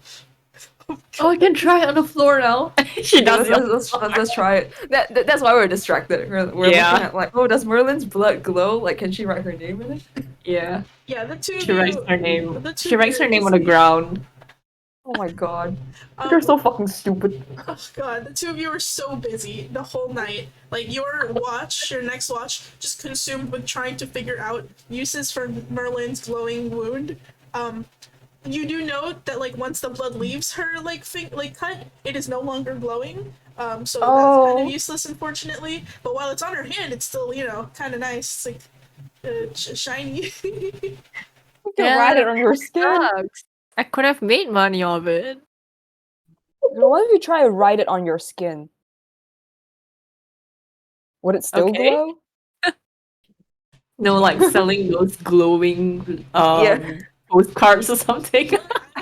Like signing it with your name and your blood. Oh my god. So Yeah, and it's that's going glowing. into metal core. The worst merch ever.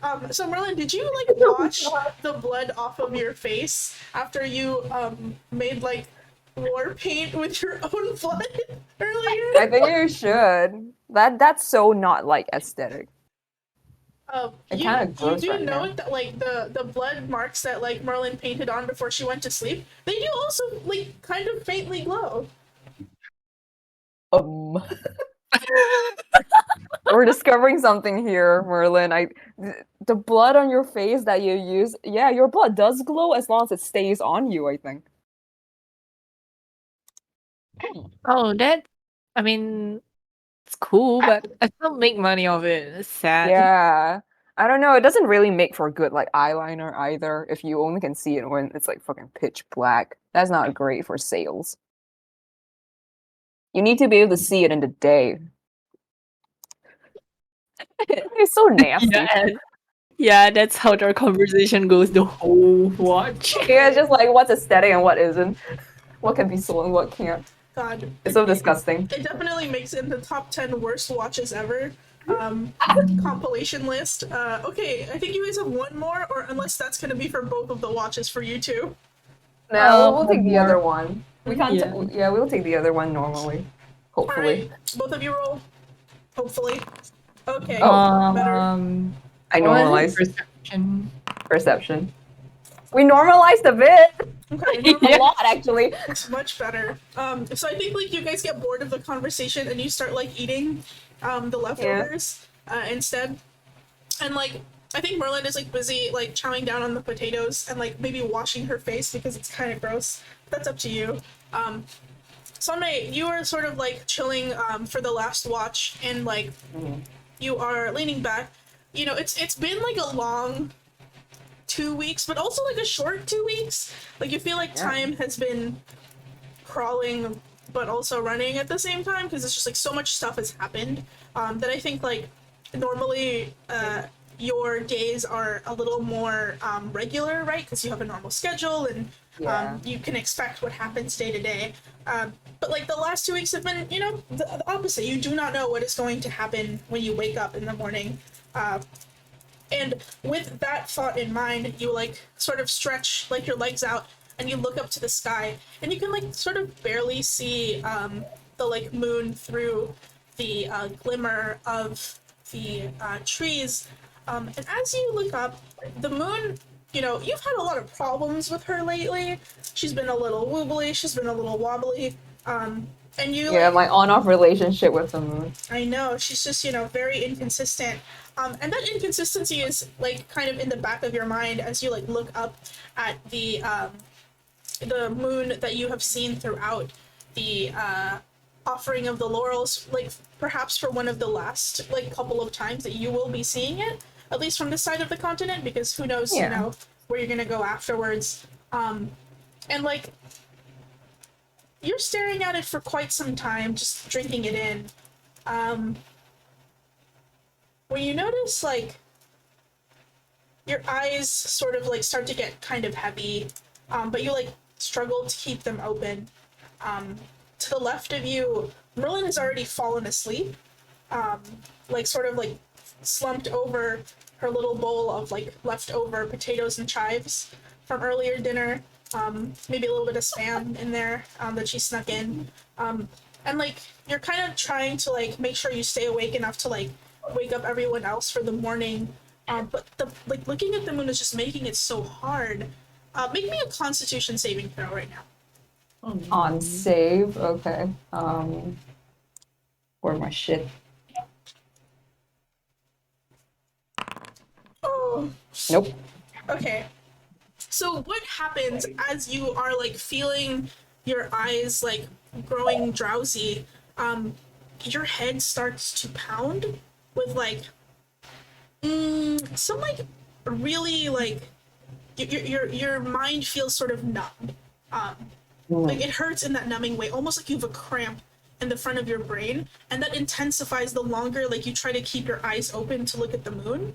And Right. the sort of last thing you see, and like see is a very generous like term for what I'm saying, because like your vision is sort of like blurry in the way that like when your eyes are half open you can barely tell what you're looking at, but the moon has turned blood red, and is like and it looks like it's getting bigger and larger, and your eyes just cannot struggle to stay open anymore with your numbing headache, and you close your eyes, and the next time you open them it is daytime, and the moon is gone, the sun is in the sky, and you guys are ready to start the next day.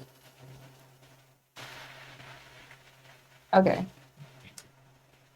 I think I will make sure that everybody's awake first. Right. And like once everyone from like camp is awake, I think Sonway would tell them, you know, we didn't bump into anything last night, but the moon was kind of weird again, not gonna lie. I don't know, it's like, did you guys see anything strange about the moon, about the sky during your watches? No. No? God. Around the end of mine, it started becoming very difficult to keep awake the longer I tried to look at it.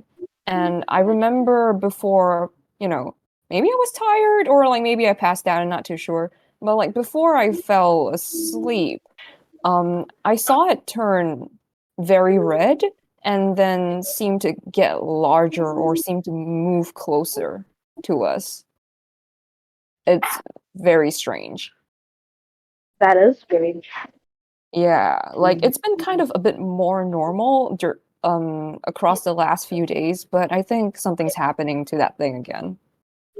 But I mean, there's no reason to think that like whatever was happening was stop. Yeah. Maybe they just haven't seen it. Yeah. Well, just keep an eye out, I suppose. I just don't really know like why that is happening. Kind of honestly a little very freaky. Well, That's it though, the other blood related thing we have to solve, and I like look at Merlin's like palate tissues or something. yeah. Well, I guess I'll go to the shrine. Yeah, it's like Sadly, it's like no a shitty little nosebleed. Yeah. We need to solve that shitty nosebleed. Ooh. And she I guess she can like walk back to the Yeah, shrine we Yeah. can go Because we we can go all with her this follow time. Do her. you all go with her, or do you just leave It her was to like, I wander guess- off again? Yeah. It was like I guess we will go back and then but yeah, before you get an actual infection. It's like the real germs are just like, wee, open wound. Yeah, so I think you guys all like clean up your camp, and you all will go with Merlin back to the shrine. Yeah, yeah. Okay. Yeah. So you make your way back to the shrine, Merlin. You can find it easily. By the time you get to it, the shrine door is open again. As it was when you first showed up. The structure itself looks as it looked when you encountered it, Avani and Sonmei, as in like it looks very like well taken care of. The vines are gone, but the flowers are still there. But the shrine door is open, and looking into the shrine door, there is actually something laying there. There's like a brown paper package with like a red ribbon tied around it. And the earring that you Merlin. left Avani is gone. Merlin picks it up. Just like sticks her hand in there again, girl. Yeah. It looks like a gift. I don't know. Yeah, so you stick your hand in there, no caution whatsoever, like fuck it, whatever, I'm already bleeding. And like you pick up the package, and it has on the like front of it a little like red autumn leaf. Assuming it's for you. And as you open it up, it is a set of this sort of like there's some appears to be some clothes in it. There's like a cape. There's like a green skirt, like a brownish like shirt, and yeah, you like rip it open like an animal, and these seem to be like a nice set of adventuring clothes, like fine clothes. I think mechanically it's like fine clothing. Oh, new clothing. New I look at clothes. it. I look at From Merlin's whom? bleeding. How does it stop the bleeding in any way if you put it on? There's some gloves that actually come with the clothes that you can wear if you'd like. Um. Yeah, sure. Because is there any camera around? You can investigate. To do an investigation roll. Oh my god. You don't see anything. Looks like, the forest is empty. Well, whatever. It's Merlin. Just changes on the spot. Just Let's in go, front of Merlin. everybody. Let's go, Merlin. You Changes bleed on all the over spot. the new clothes. How are New clothes. how are the rest of you reacting? I'm just watching like a normal person. Yeah. Yeah. Kevin Everyone just shocked was and like, what's new, right? Yeah. Yeah. Sunway's just like, yeah, let the girl change. Kevin turns around and just looks at the shrine. Kevin is polite. Everyone else is like, oh, whatever. Whatever. Another Merlin shit. Classic Merlin. Okay, I guess she changes. Is she still bleeding? You like Okay. see like your hand in the gloves. The blood seems to like not seep through the gloves, which is nice.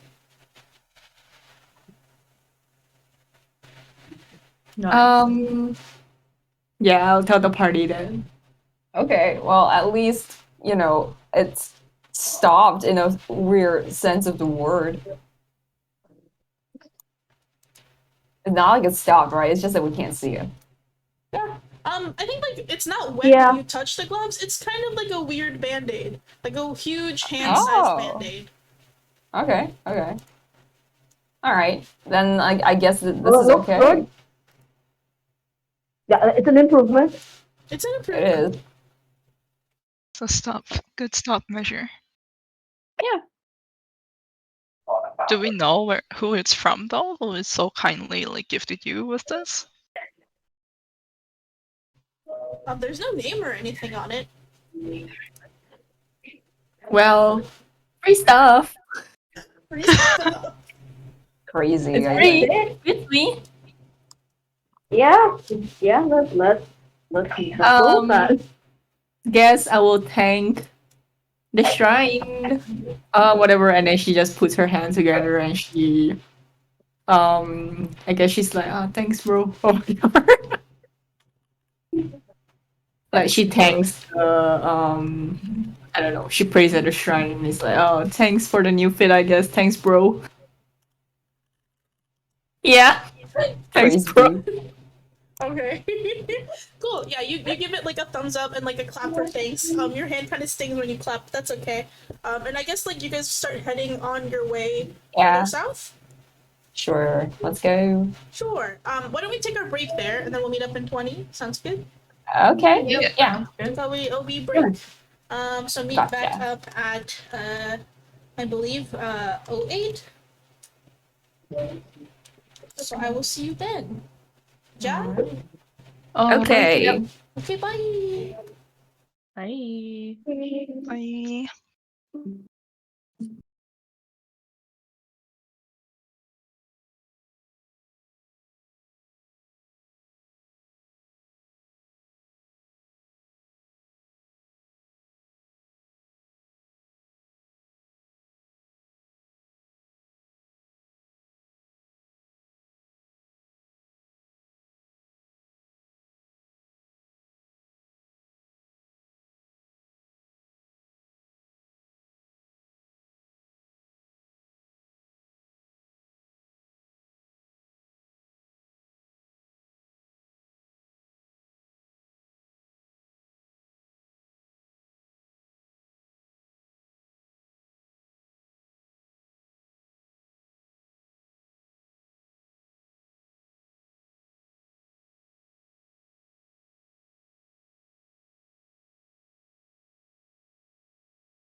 Hello.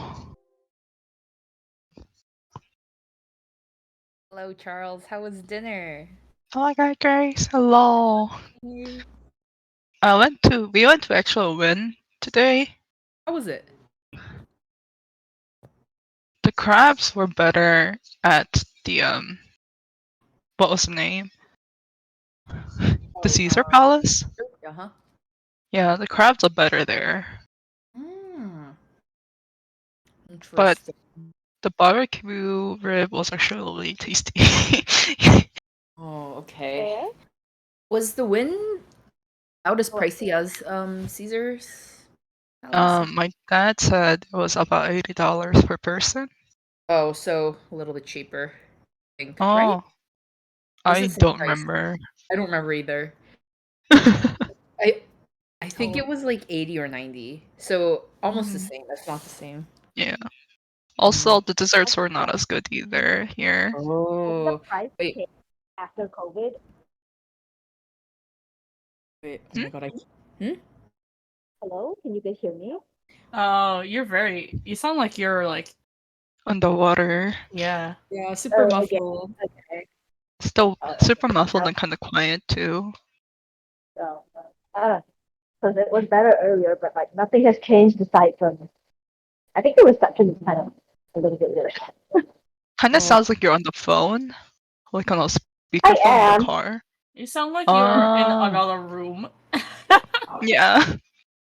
Oh, Vani okay. vanished. I don't know what to do about that. Okay, you sound a little better because you're speaking Yeah. up, actually. Yeah. Yeah. Oh, okay. Okay.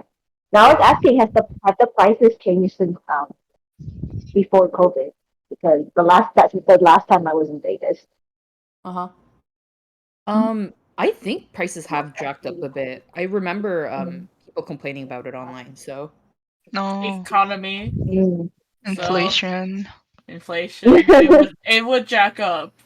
yeah. Yeah. Also, yeah, I think Vegas continues to be a visit only state. You know what? I'm glad though, cause oof. But I Yeah. think it's mainly the strip that is like is like become Oh more no, I meant the expensive. job thing. Oh. Yeah. Didn't make it, but which you know what? I'm fine with it, cause I think they mentioned. So they gave me like a after critique or whatever, and then they mentioned AI. And I was like, Oh. okay, now I'm really glad I didn't. I'm not working for you guys, so Yeah. no longer. Oh well. Eh, it's okay. Mm. I'll find It another happened job. for a reason. It happened for a reason. Yeah. To be honest, like I didn't like the vibes of this company, but I did it anyway because I was like, whatever. I'm already this deep in the interview process, but I'm really glad I didn't get after that. It's the art test itself was sus anyway, so I didn't actually like try hard at Mm, all yeah. because I Is was that like, one that was kind of really weird, right? it was like 6 animated assets. Like I was like, brother, in a week with no NDA, absolutely not. Absolutely fucking not. Yeah. I will not go full polish and give you all my original assets without an NDA. Like, no way. I've Yeah, asked and about it without too. That A2. that sounds like we want free like Yeah, no, data, definitely.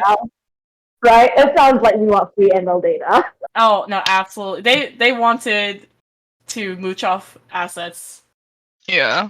Yeah, so I'm just like, oh no, thank you. Actually, That, I'm just gonna half-ass my test, and if you don't like me at my worst, you don't deserve me at my best anyway. So farewell, goodbye. nice. Wait, Yori, what company is this? It's an American company. Don't worry about it. It's Oh. like it's one of those casino games. And I've worked in one of those companies Okay. before. It's chill. Like the actual like I mean, besides the fact it's slots, but generally the work is chill. But this I was like, this is y'all too crunchy for me, I think. I actually interviewed with them a couple years ago, and I didn't actually realize it till I saw the test. I was like, ah, now I remember. why I said no the first time.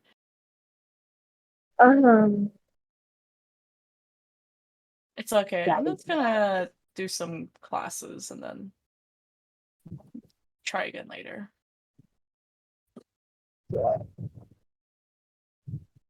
Wait for all back. Yep. Mhm. Okay. Are we all back? Yeah. Yes. Whoever's not back, say aye. Aye. Okay. Dive in. Alright, okay. So yeah, you guys wake up in the morning. Mary's got her new fit on, having flashed the entire continent. Classic move. But we're good. You guys, I'm assuming, will start making your way down. Let's go back to the world map. Beat. So I think you guys are like around here at this point, actually. And I think it'll take you another, I don't know, just 2 days of travel to make it to Tiny Rod Shrine. Alright. Let's roll that survival check, perhaps, to see, how the journey goes. See if there's anything of note that happens on your way down. Yeah, it's a net one, so definitely something happened. Oh, oh my god. Nice. I am so sorry.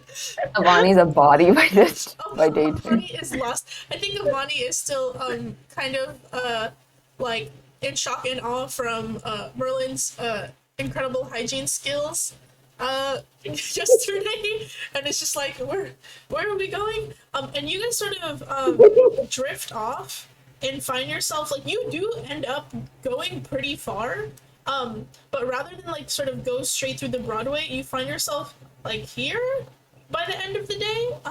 Luckily, like the weather has cleared up quite a bit, and the traveling is good, and you made pretty good time. But you're like pretty off course, so you'd have to like I don't know course correct and like find your way back to Tiny Rod Shrine. You sort of are trying to find. I think generally the travel has been pretty easy, which is nice to say. But I'm assuming you're gonna try to find a place to stay for the night. The forest has given way to like these appropriately named broad and empty fields. There's a couple of like hills here and there, but it's kind of slim pickings to see if you can find a place to stay for the night. Anyone want to roll me a you can do survival or investigation to see if you can like spot a place for shelter for the night, perhaps? Anyone Yeah, who I wants can to? try survival. Yeah. Oh my god! You're like, Nat 20! Oh, there you go. Okay, so you Yay. time. my god, crazy town. Yeah, so you Some you like stumble upon this place. Someone's house. Someone- I mean, Not again. what do you mean? Not Going in again? just like Pokemon. Not again. Not this again. Not this shito again.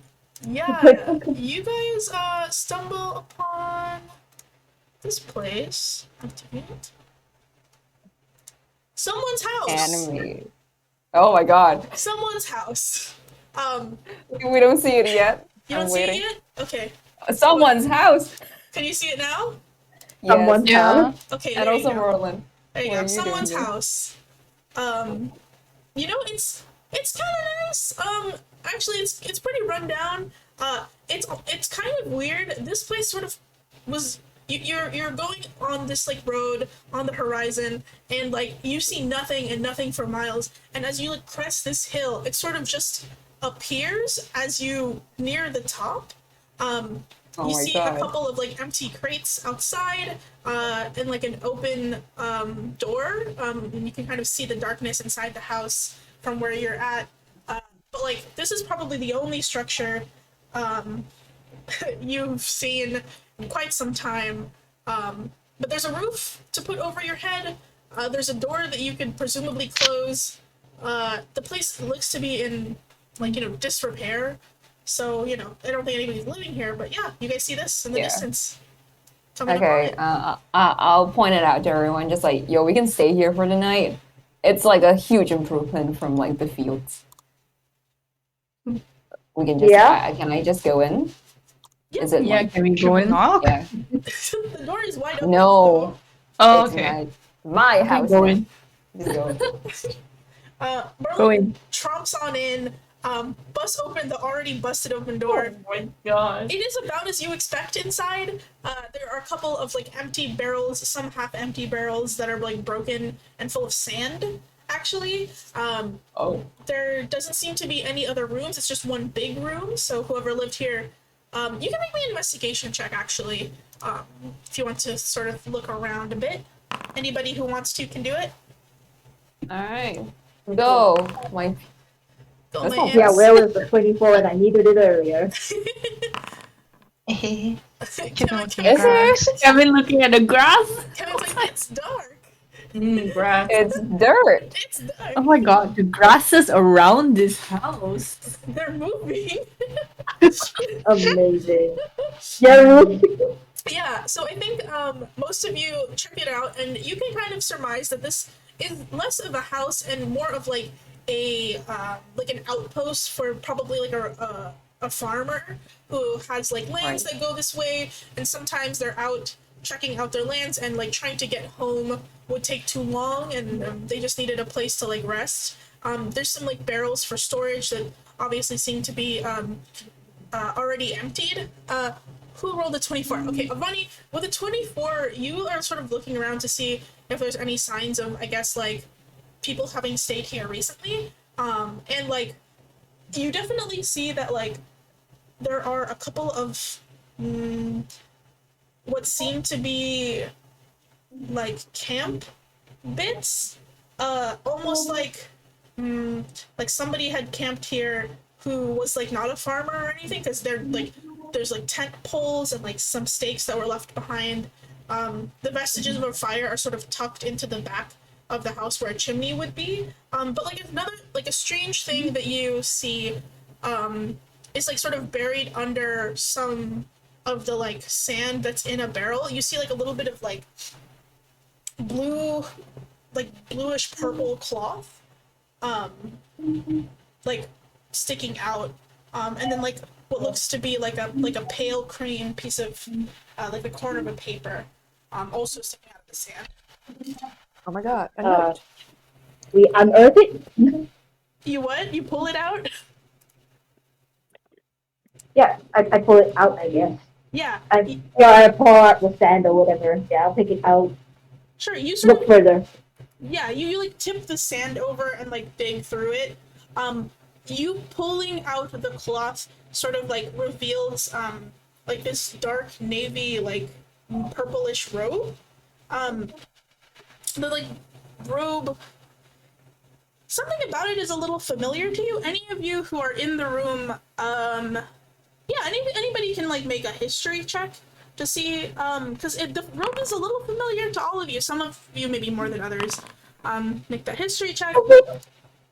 The paper. Oh, sorry. The paper. What that you happened? see, is actually a flyer for the offering, and like it is the kind of flyer that is given out to people who are volunteering and assisting with the offering actually. So it gives some logistics towards like, oh, if you are here with a sponsored group, here is where your campground would be, and it's weirdly enough, I think Sunmei, you also recall this with your history check. Yeah, the offering of the laurels. That's what the competition is called, Kevin. Yeah.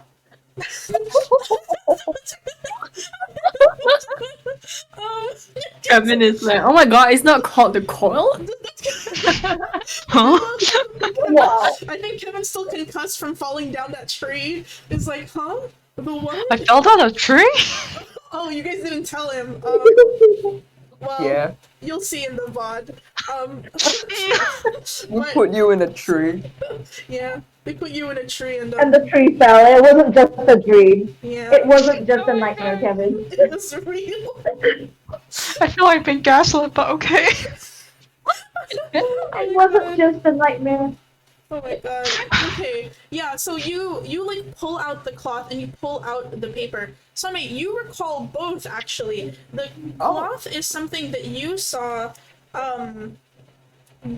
like just a brief glimpse of while you were first meeting up and making your teams, this is actually the uniform, or at least the like the clothes and robes that a lot of the people of Oracle's Rest were wearing, who were there to help with the games. Obviously, like, if Eleanor was here, she would clock it immediately as something that, like, it's like a uniform for their school. It's like not mandatory, but a lot of people do wear it because they're proud to be from Oracle's Rest. But you definitely remember that, like, all of the helpers or like other students that were brought along to not participate but to like help assist with the sponsorship were wearing this robe, and Right. the paper then makes sense to go with the robes because ostensibly if you're helping you would have this paper, but these folks are kind of a little bit far out. Like, why are they in the middle of nowhere?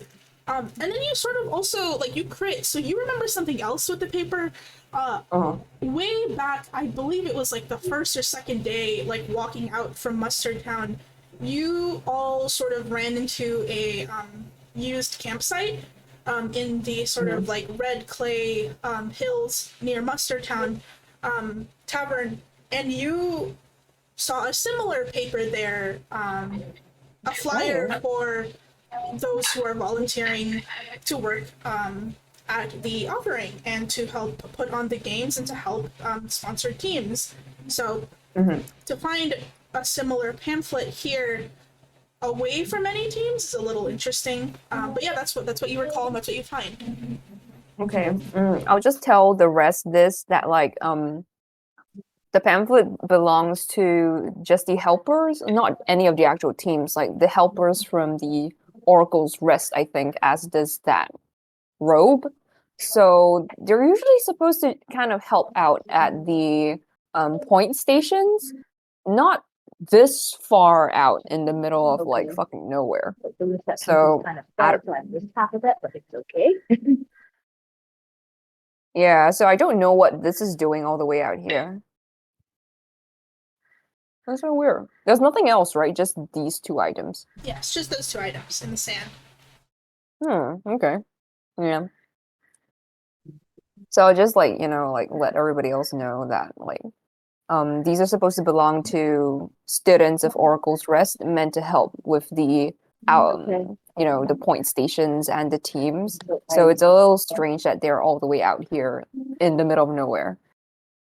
I don't suppose we'll bump into any of them, but yeah. I guess this place seems safe besides that. Yeah, you don't notice anything else strange with the place. So if you guys would like Yeah, to okay. settle up for your rest here, you're free to do so. Okay, sure.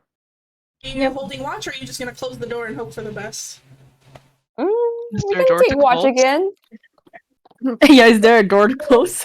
Yeah. Doors, they don't have a lock or anything, but they're like open, and you can close them if you want. Okay, we're gonna close them. We can do a again, I guess, in the same Yeah, we order. can do watch. Okay, same order. Same order, yeah. Just to be. Yeah, same order. Sure. Let's have whoever is doing the first watch. I believe that's Kevin and Hako, if I remember. Yeah. Yeah. Yeah. Giving advantage again to Hako. Awesome. Yeah. Roll your perception, Hako. Okay, advantage perception. Ooh, 22. So tell me, are Nice. you doing your watch inside or outside of the house? You guys have closed the door, but can't really watch from inside of the building. But how are you doing this? Oh, Sitting on doorstep. yeah. Is there like a little porch? I guess there's not really like porch, but like right outside the door. Like kind of like wait, where's the pointer? How do I do the You pointer? can like press and hold. Oh, like right out here. Yeah, I think if you like crack the door open and sit out there, you can watch outside. Yeah. Is there anything in particular that you're looking out for or no? I think Hako's just kind of staring off into the distance. But I think they would remember the moon thing. Is the moon even out? I'm sure the moon's out, so they'll Yeah. probably like take a look up. Like moon was weird or something. Is the moon weird now? Yeah, so I don't think Hako has witnessed it themselves, or it's not something they've paid attention to. But like the group that you've joined in the last like week or couple of days or so, they're like kind of obsessed with the moon being weird, and you've never witnessed it yourself. So you just brush it off as they're just just funny little guys. They like to say stuff, you just kind of be like, that's just what they're like. But like you sort of wanting to have something to do other than just stare out into nothingness, and something to actually maybe distract you from the strange thing that has just happened to you in the last couple of days. You like look up and like see like, okay, what's the big deal with this fucking moon? And for like quite some time it looks fine to you, and you're like, I don't know what they're talking about. But as you like stare at it some more, you start to notice that like generally, as like you were staring at it for a couple of hours, and Haku is really good at sitting still and doing nothing, and like sort of observing the changes that happen while you do nothing. And one change that you do note is that the moon itself has not moved in its place in the sky since you begin your watch. And like as you come to this realization towards the end of your watch, 2 hours in, it like unnerves you a little bit, and you think like, I think some part of you is like, oh, I'm getting gaslit by these weirdos. I'm like buying into their juju. Like, there's no way. Like, this is just, it's not like I can track the moon or anything. But like another part of you, maybe deeper and like a little more truthful, is like trusting your instincts that something feels off. It has always been something that you like simultaneously like struggle with, but also is simultaneously something that you want to lean into. And like your instincts are sort of like flagging red alarms right now that like the body you see in the sky is not as it should be, and that it's making you feel like queasy the longer you look at it. But like your watch sort of ends on that note, and you are free to like wake up whoever's next. Yeah. Maybe they have a point. But I think I'm still with the second shift, but with Avani. You're with Avani this time. Mhm. Yeah. Yeah. And is Avani rolling perception this time? Yes, because I think it's probably too dark at this point for them to Correct. actually reasonably see. Yeah, Okay. So advantage, right? correct. Yes. Good, let's go, Avani. Hako, I'm sure you tell Avani about like, or do you? Do you Yeah. want to admit that you're like these people? They're just kind of like, I think I'm still on the fence. So I don't think they mention it. They're just like, maybe I'm tired. Whatever that means. Okay, Avani, what are you doing for your watch? What are you paying attention to?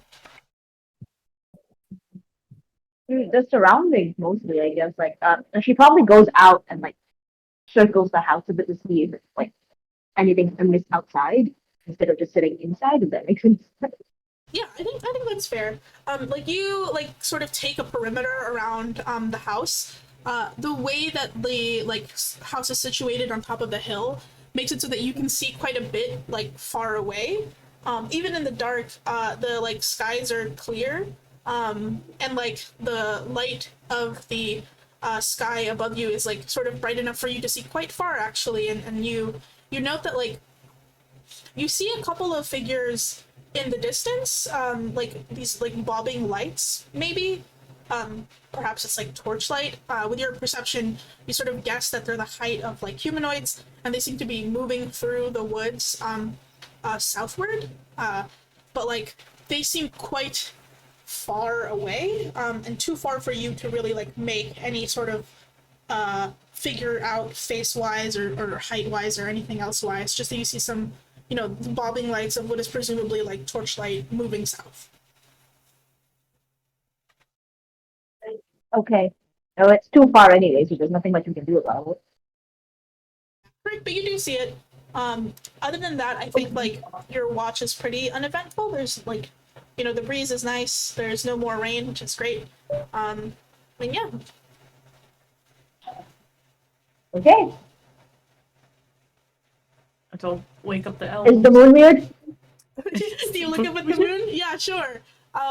You like having like already experienced yourself the strangeness of the moon, and like even though Haku didn't say anything, you're like, I gotta look at it, man. Like it's gotta be something to keep an eye on. And it's also something that you're used to, like to help you like track at night when you are like hunting usually. So you're you're used to like understanding the celestial bodies in the sky. You look up at the moon at like some point in your watch, and like while it looks normal, it looks very big in the sky. Like, and it looks very bright, and that helps with the visibility, but that also sort of like helps with like making you feel like something is a little off about it. It is not the like sort of deeply strange feeling that you had maybe earlier on in weeks when like the moon was blurry and like low resolution and that like the stars were winking out behind it. I think this is a little more subtle in that like the moon just feels like it's the wrong size for the sky, which tracks with what Sonmei was telling you earlier. But it is strange that these like activities are sort of kicking up again after having not happened for quite some time. But yeah, other than that, you pass your watch. Okay. Yeah, I guess we wake up the elves, and Avant will tell Sunday. The moon does seem a little like bigger than it should be today. Oh, are Kind of you tracks with what you fucking said last kidding night, I me? guess. Kind of tracks what you said Man. last night, but it's not red at least. It could be at any moment. God, I'll get up and like start take watch outside. Yeah, it was like, well, let us know if it happens. We will Yeah, go. of course, of course. What is Sure. the it that you are worrying about him? Okay. Quote unquote. Oh, it's turning red. The moon turning red. Ominous. All right, yeah, sure. Okay, sure. So I'm assuming you both make your perception check separately. Go on. Yep.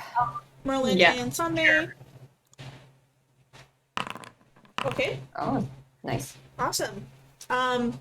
Merlin, I think you stayed inside. You were like, I'm gonna keep watch from in here in case something comes up from inside the house. And then you like go back into your cot. Sunmei, you are like perturbed by like what you experienced last night and also what Avani said to you just now. So you, I think, are keeping like a vigilant watch outside, mostly on the moon, if that's correct to say. Yeah, yeah. Is there anything you're looking out for specifically, or just like anomalies? Like, what are you doing? Yeah, during I your think watch? just like anomalies, because if it changed color, that's really obvious, right? But if it starts like dancing or jiggling or like changing shape, yeah, something like that. The moon starts dabbing. No, The moon starts dancing. you like focus your watch on the moon to make sure that it doesn't do anything funny or pull anything tricksy. But like almost like unbiddenly, as you like stare up at it, you kind of can feel it. It's sort of akin to like when you are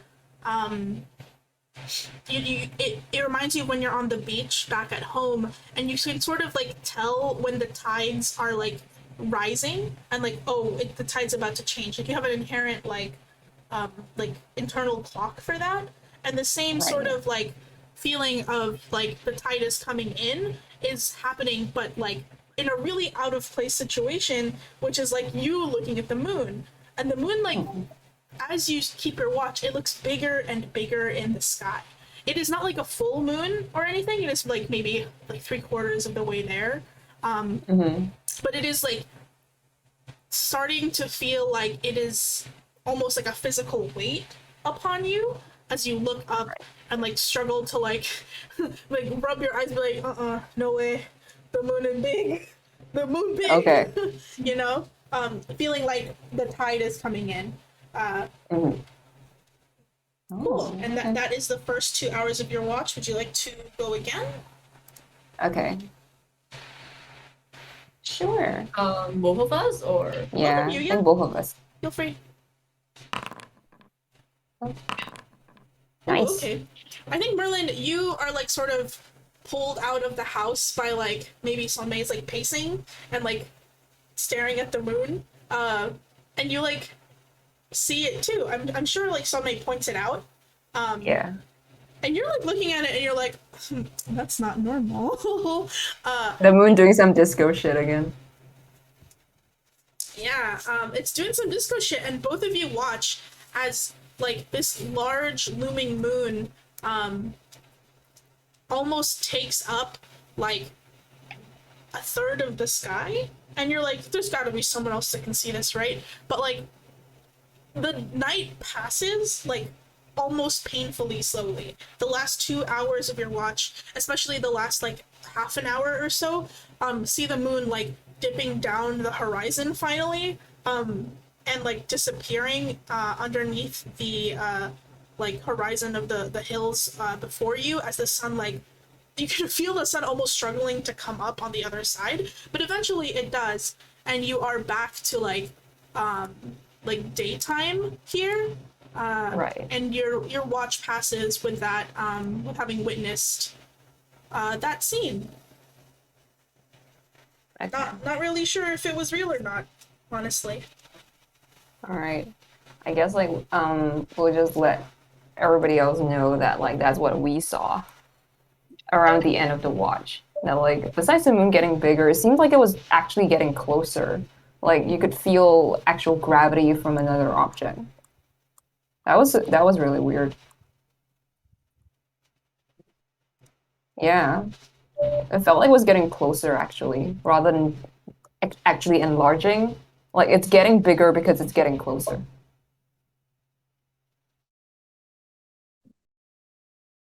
Huh. But besides that, nothing else happened, I think. Every morning, yeah, it's true. It gets weirder and weirder. And like, Hako, you should try staying up for the last few watches. You might see something. They just kind of stare like, fine. Okay. Okay.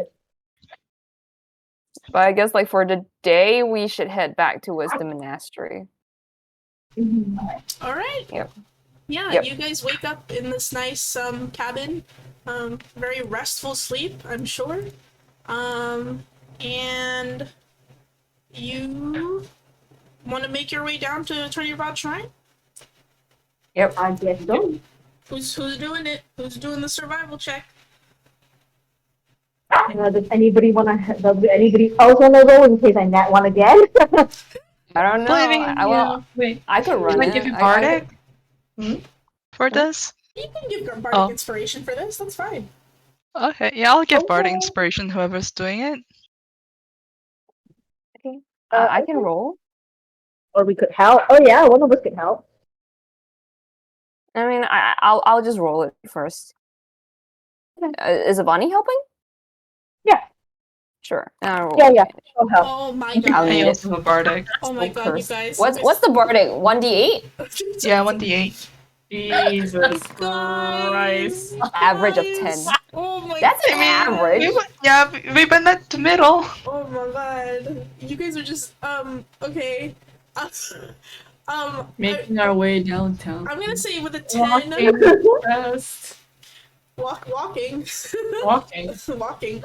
I'm gonna say you guys like try to make it to Tourney Rod Shrine. And actually you Try. You guys are like, You oh would. shit, we have been like sort of wandering around and I'm not actually sure where we are. And you like know that you need to head like sort of south east at this point. But I think you like completely overshoot it and you end up like here on the road to Tourney Rod Shrine throughout your like walk, and you can sort of see it in the distance, but you will have to walk through the night to like sort of make it there on time, because you are sort of you guys are like burning daylight at this point.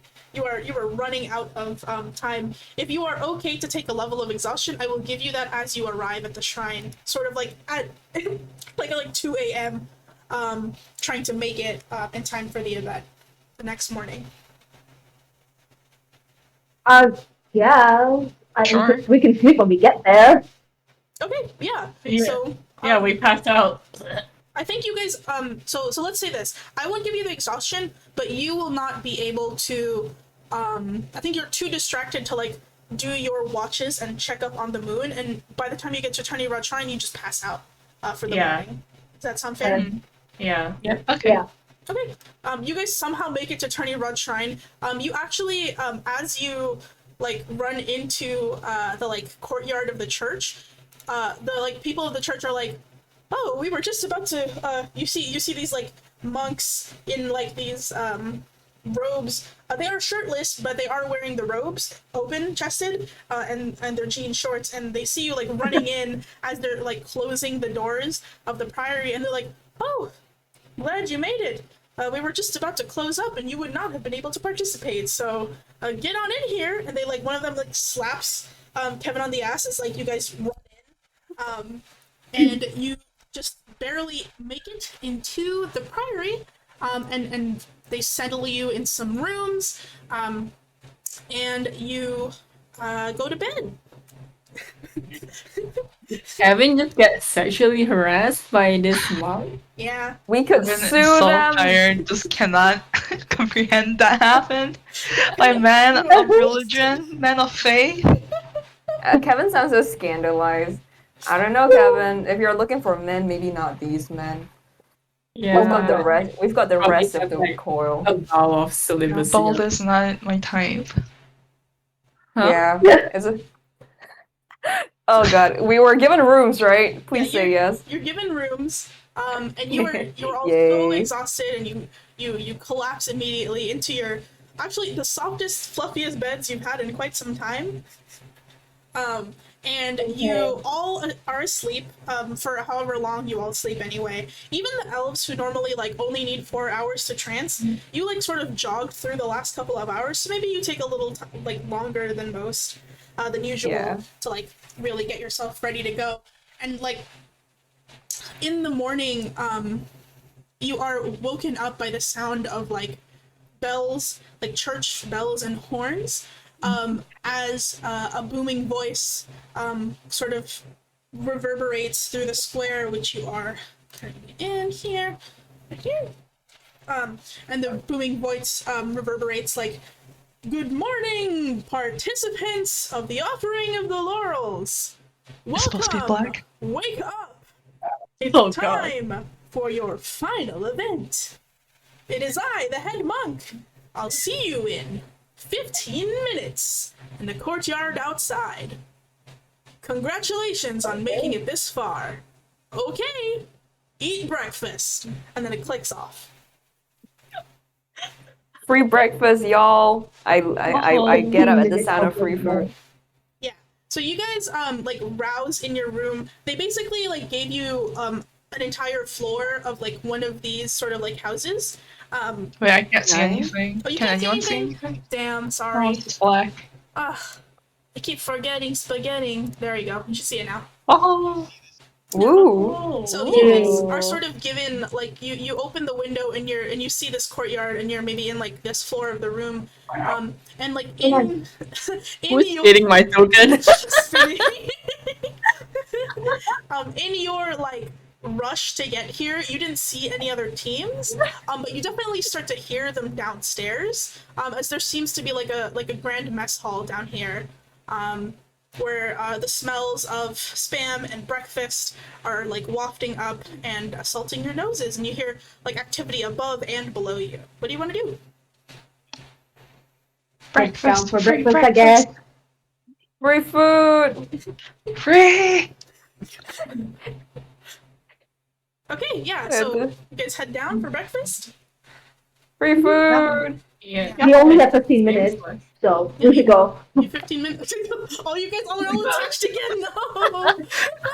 Wow. What happened? Oh my god. Okay, yeah. So you guys start heading down. You see like what look to be quite a few teams. Actually almost all of the teams are here. It seems like the mess hall is lively and bright and it is loud. But louder still is a very familiar voice that you hear like booming from sort of like the south table of the room. It is the voice of your good shouty purple dwarven friend, Jorl, and you hear him say, "Oberon, my friend!" And you see him like, and I guess you immediately turn and you see his purple head with his arms stretched out wide in front of an individual. Please, individual, describe what you look like. So, who you see is a magnificent Asimar. He's about 6 foot tall, or 138 centimeters for y'all rest. He's about brown skin. He looks like to be in his late 20s, early 30s, and he is typically as beautiful as Asimars are. He has huge. You see from his back that he has a backless outfit with his large, glowing Asimar wings on full display, shining radiant white. And he has one shoulder. He has one shoulder cape on his left shoulder, shimmering light gold, coming halfway down to his calf. He has a golden multi-looped rope belt around his waist, and he has a mid to small size lyre pouch of a deep maroon purple to his right thigh, secured around his thigh and to his waist. So, let me see. He has glowing golden eyes under his dark brows, light stubble over his chin and jaw, and a mane of luscious black hair tumbling over his right shoulder. And he has a dwarven-style braid. It falls down his left temple, and the braid is tied off with a little golden clasp.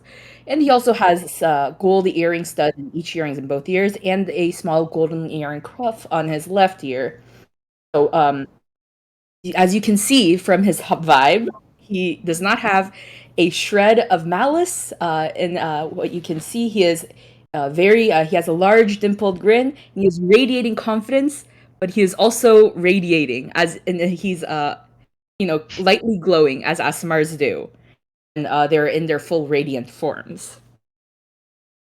Someone needs you to drop the rough pick right now into chat, please. Rough pick. Show me the rough whore. Oh my god! Drop it. Oh my god! Stop. Where's the rough This is pick? just the rough. This is just the rough Oh pick my because God. I couldn't finish the full one. But here's the full body. Yes. And, Yes. Yes. Holy shit. And then Tweaking the bareback horror. Poor. Oh this my is his god. profile tick. Oh my The god. fucking. Oh my god. Brave. Yes. Oh Yo. my And so- god. I shout Oh my back God. at Jorl. Jorl, my best friend! Oh, you have done so well during this competition. I see that your mantle itself is woven from verdant desire. You were and then I try to hug and lift up Jorl, but I kind of fail halfway, and then I set him back down. Jorl flails in your arms. It's just like, oh, you know you can't pick me up, my small friend. And he picks you up and he like lifts you off the ground like uppies, and he drops you just like that's how you give a dwarven hug.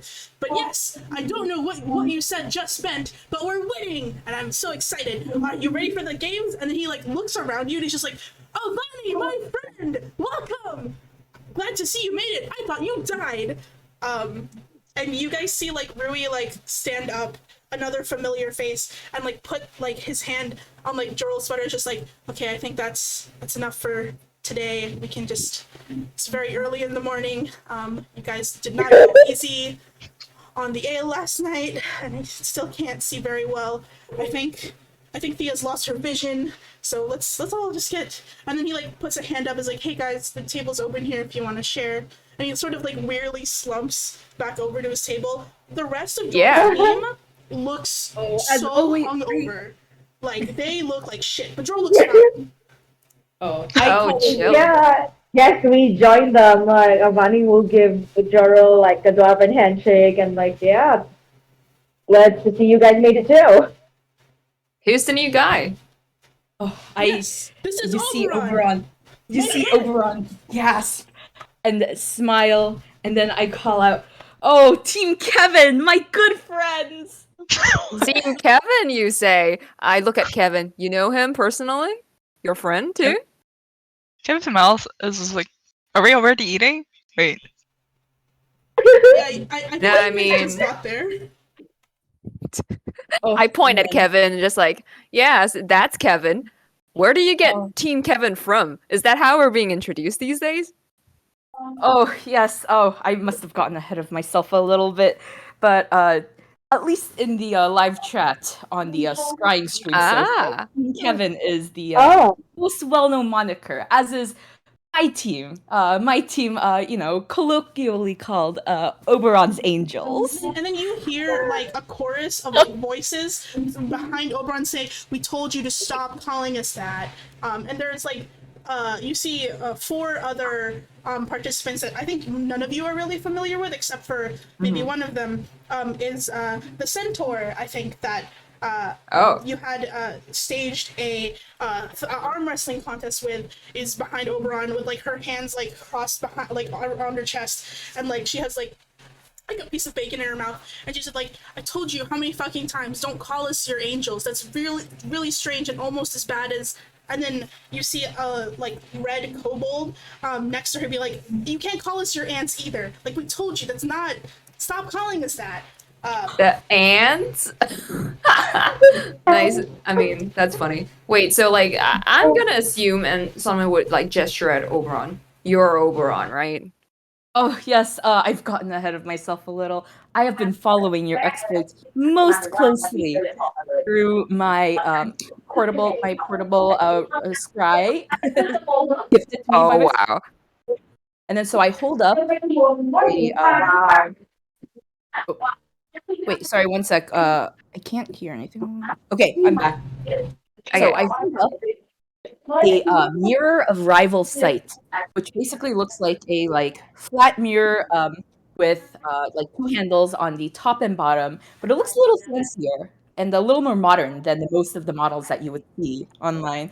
And then like, ah yes, I've been following your exploits most closely, and it feels like I've almost become your close friends through this. No, it feels like we've already Ah. broken bread and sung praises to the snare late into the night. Oh, Oh, that's beautiful. Then we don't need any introductions. absolutely We're not. Oh, already friends. yes, when you lifted that iron wrought boat above your head while in a boat to try and cross the river, Fucking macaron, yeah. that was fascinating, absolutely fascinating. I couldn't take my eyes off the viewing screen. Never thought in a million years that anyone would attempt something so bizarre and impractical. But it was most amusing. And one day, I hope I saw you bravely rescue Jorl from the roaches, and I too hope to one day join you on the magnificent roach train. Oh, that's wonderful. Well, I'm actually surprised that we could have been watching this whole thing the entire time. I turned to the rest of the group. Absolutely, I couldn't. Listen.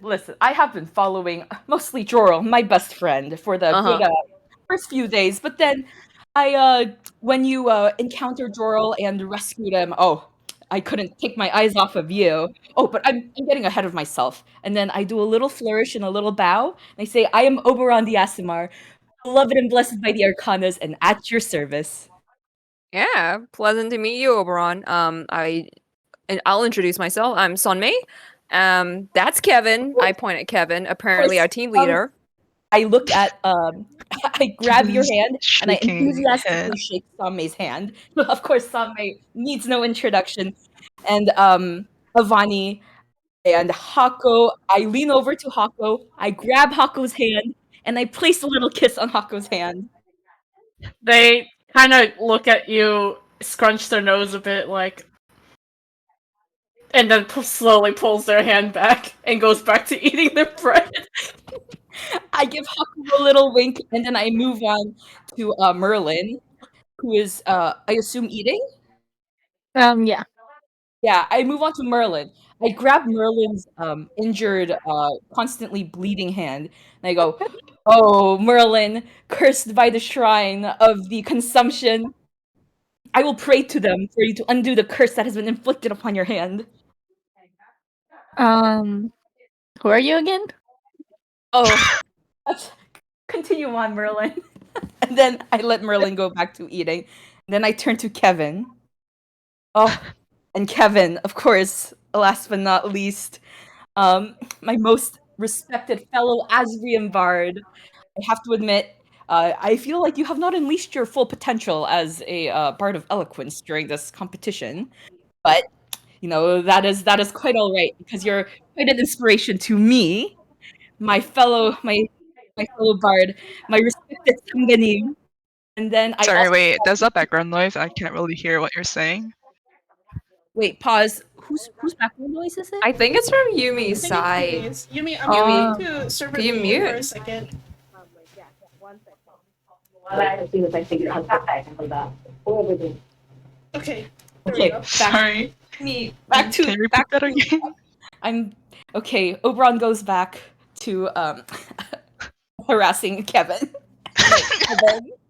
Oh, my most respected fellow bard, Asbrian bard, and, probably one of my biggest inspirations in this competition. Although I must admit, you have not unleashed your full potential as a bard of eloquence, I feel, but still, my fellow most respected Sunbeam, and then I grab Kevin's hand and also place a kiss on it.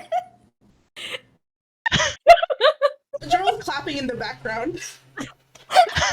I'm so happy that my friends are friends of my friends. Yes. Dude, Friends. And then I turn to Droll. I'm like, of course, friends of my friends are my friends.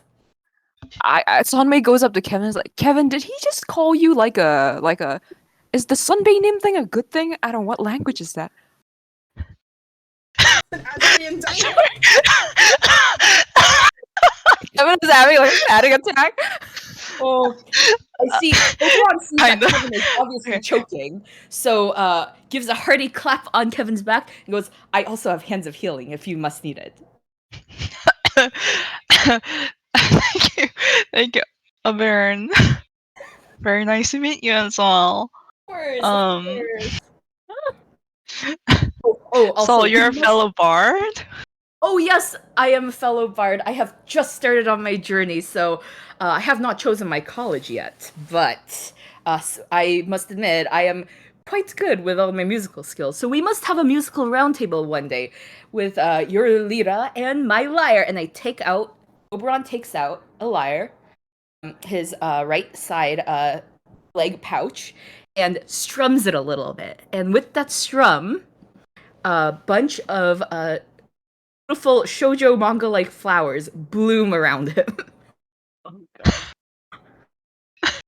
that is. I look at the flowers. I'm like, that's the first time I've seen anyone like with those portable effects. Very nice, by the way.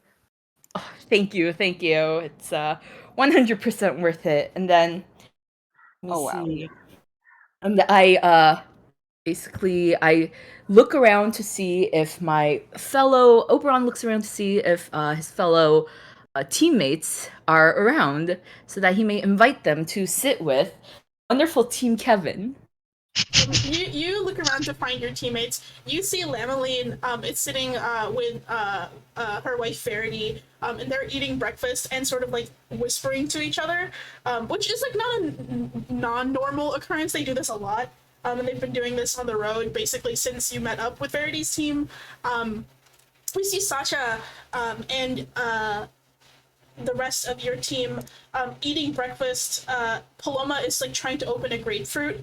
And she's just looking at what's happening, and she looks up and she sees you making eye contact, and she like shakes her head. She's just like, you don't need to involve me in this. Hi, we're Oberon.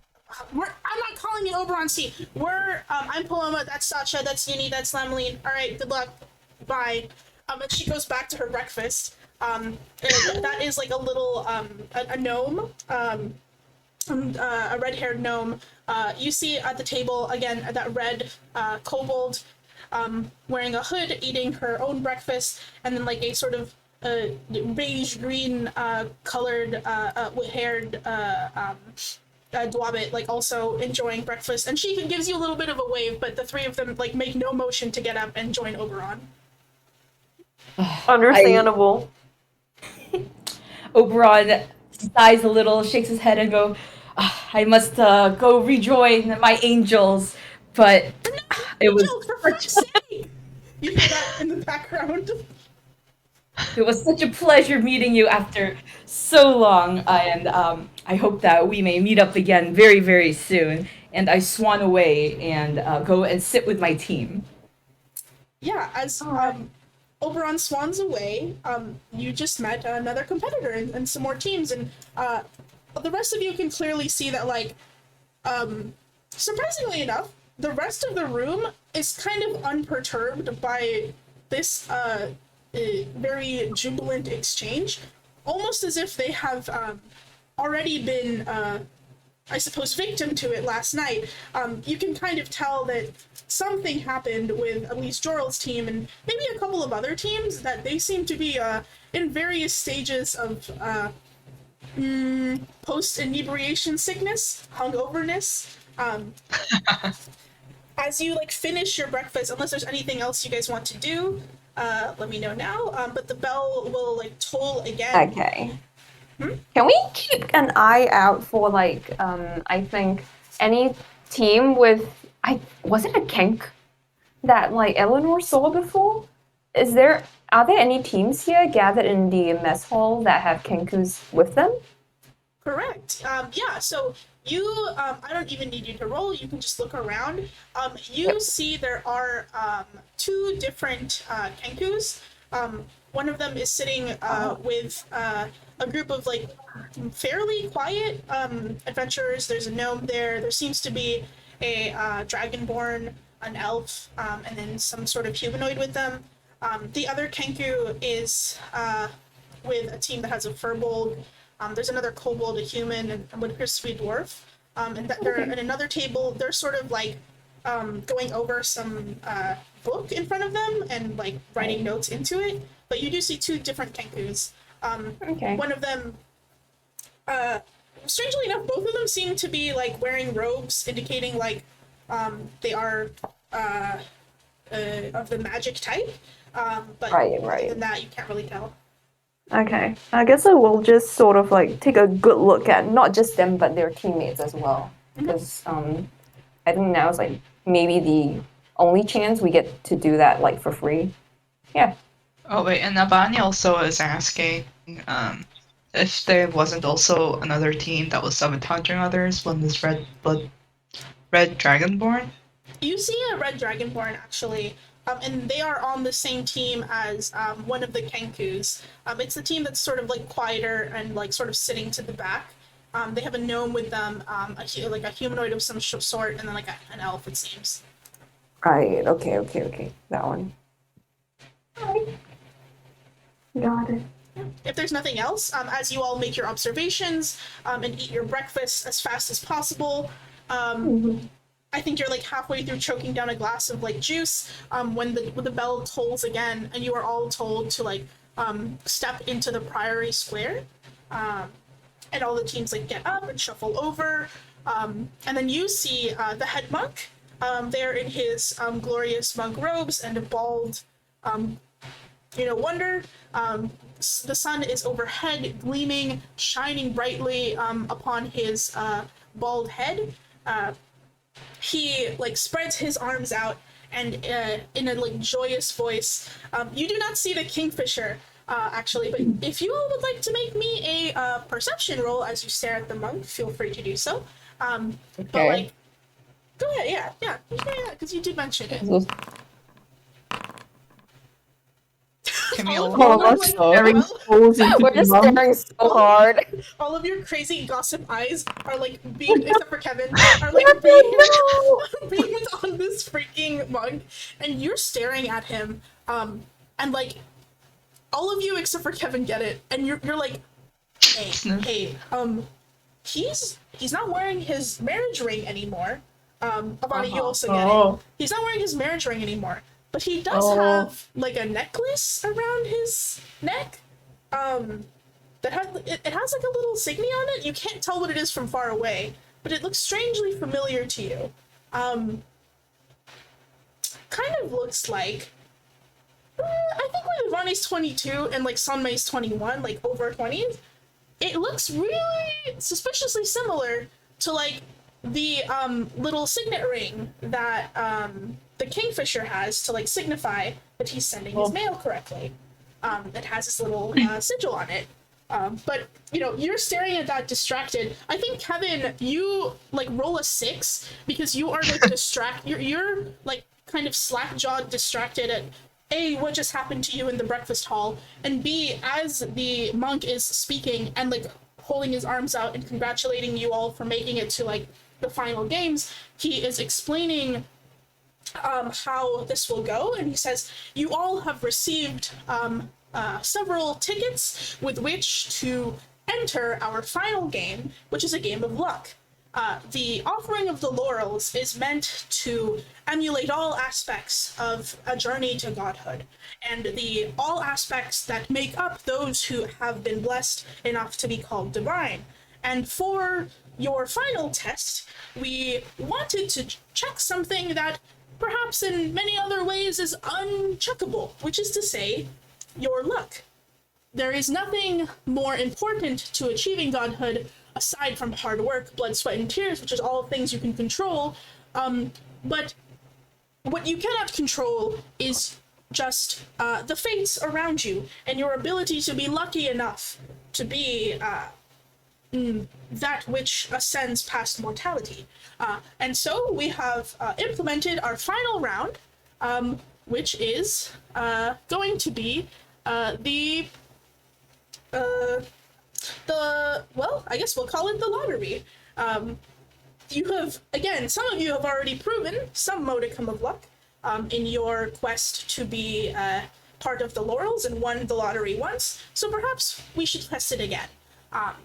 You have earned tickets for your team's merits and as well for your exploits here, in addition to your points. But we will also be awarding points in order to let me do this.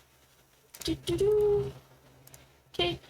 We will also be awarding points according to how well you do at our lottery. And then he like gestures his hand like this big empty space on the sky, and like that space sort of flickers with like light, and then like a sort of tear appears and like widens, and you see this on the like this image floating there where the tear is. Can you guys see it?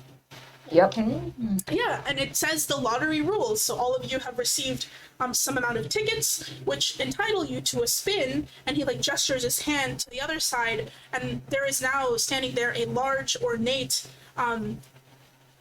colorful wheel, of which there are 100 different tiny slices and one ticker.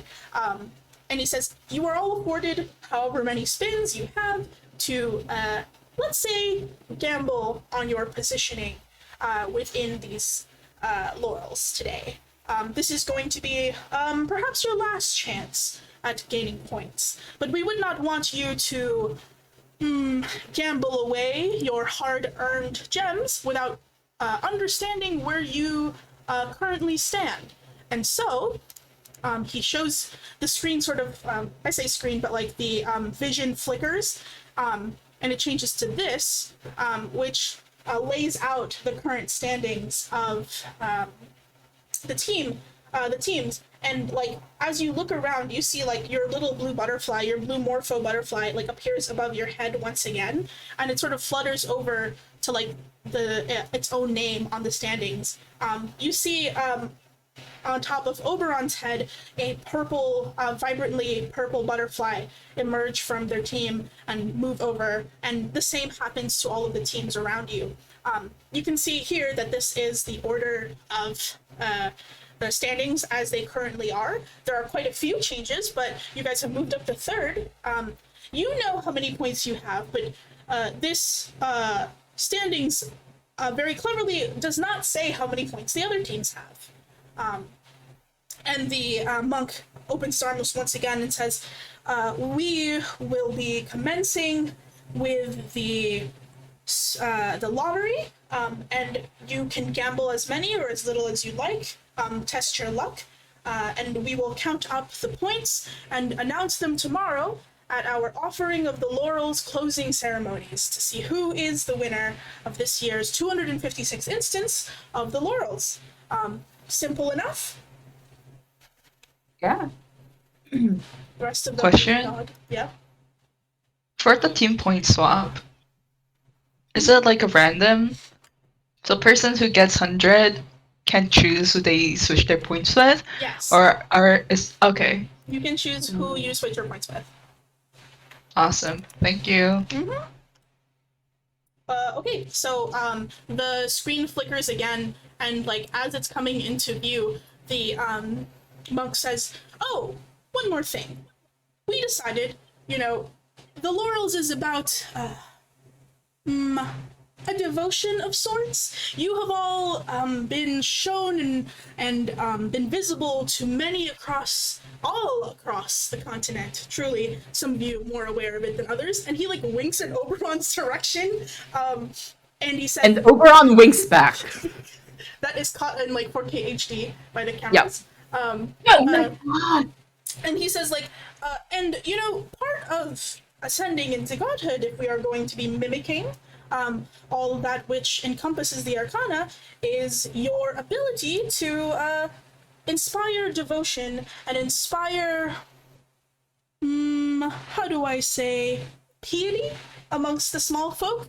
And so, before we get on with our proceedings and lottery and you spend all of your tickets, why did we award a few more tickets for those who have gone above and beyond and see truly how well you have swayed the hearts of those at home.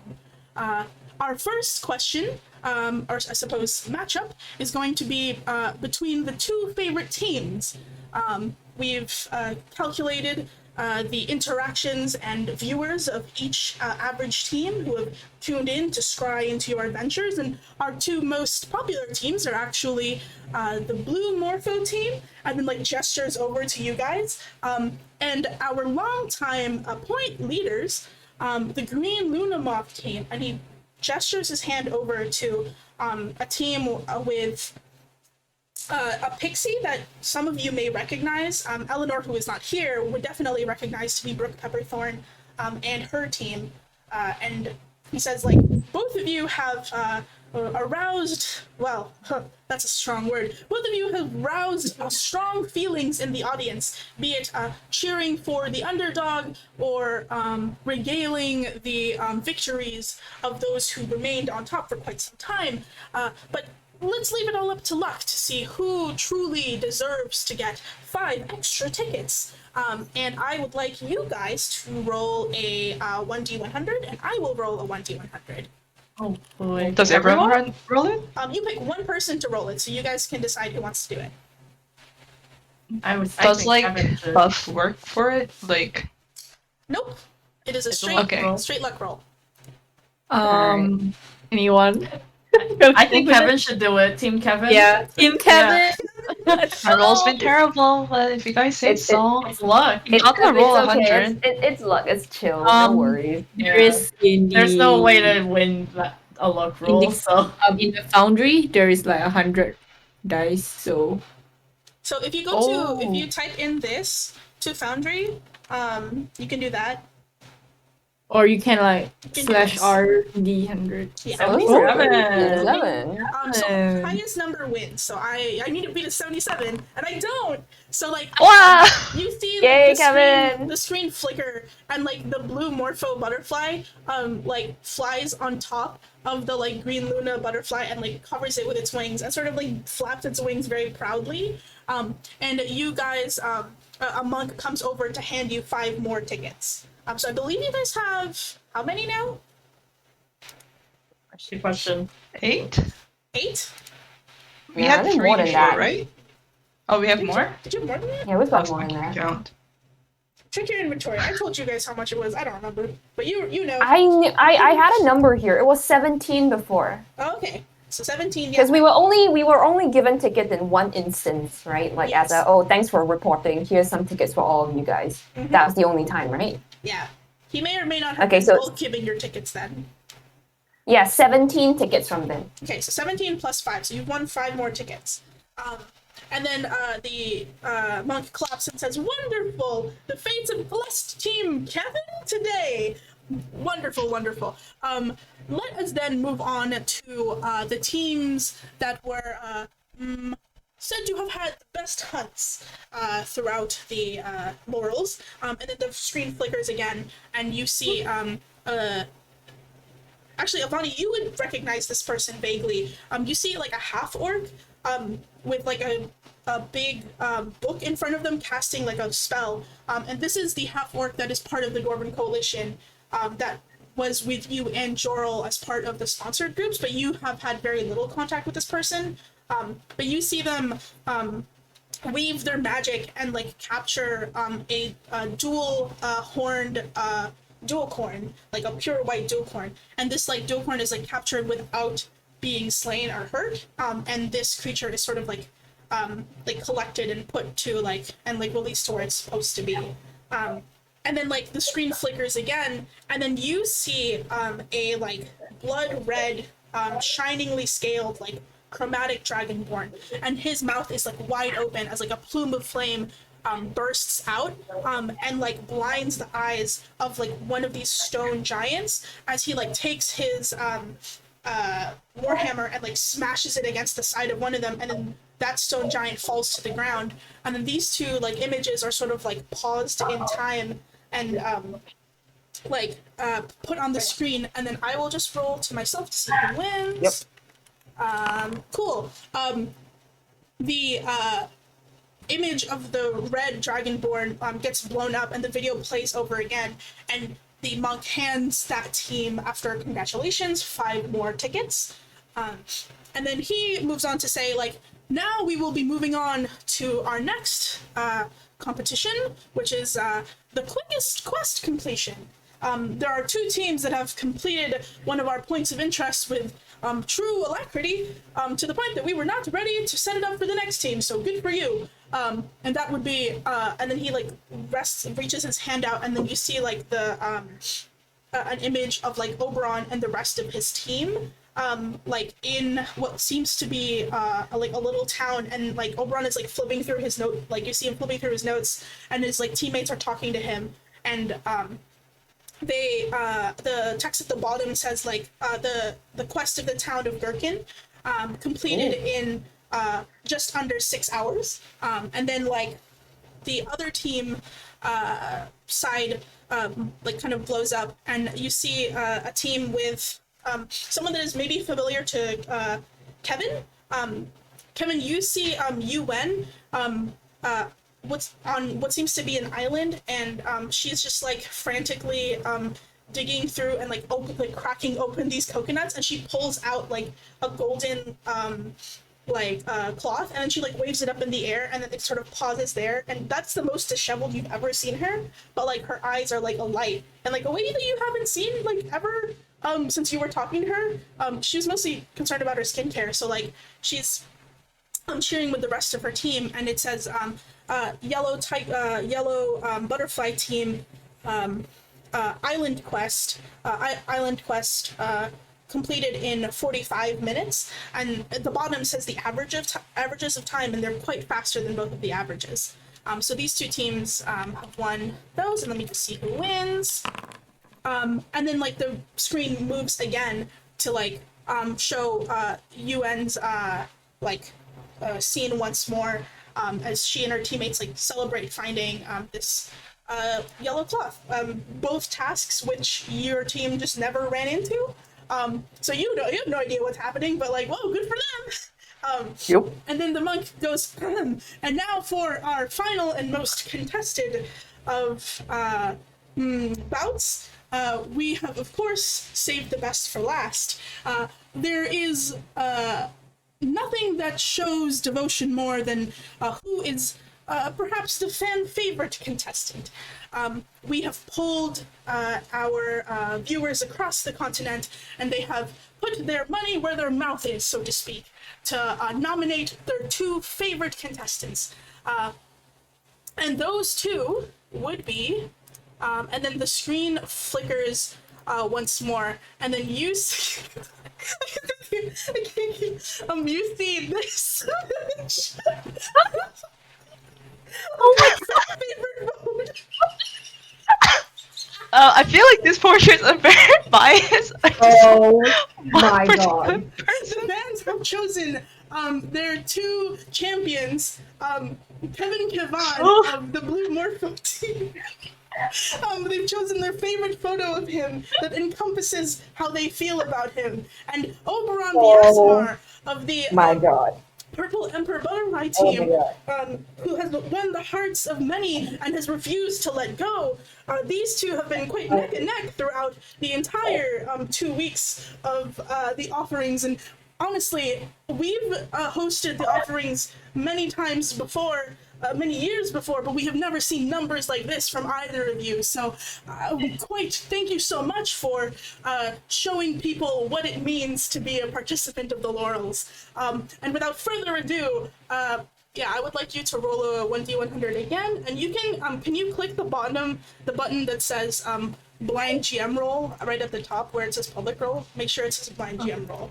I want you to roll that. Not private? Okay. No, blind GM roll. Okay, and then I will roll this.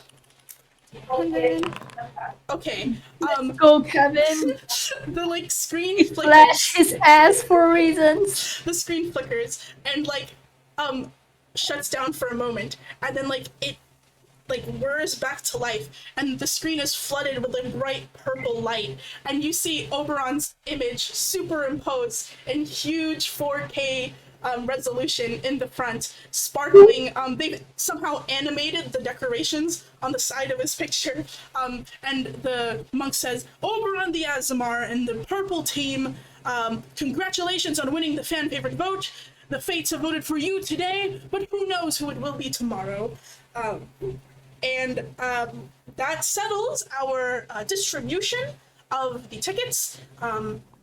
Let us now move on to the lottery itself. And I think that's what we're stopped for today.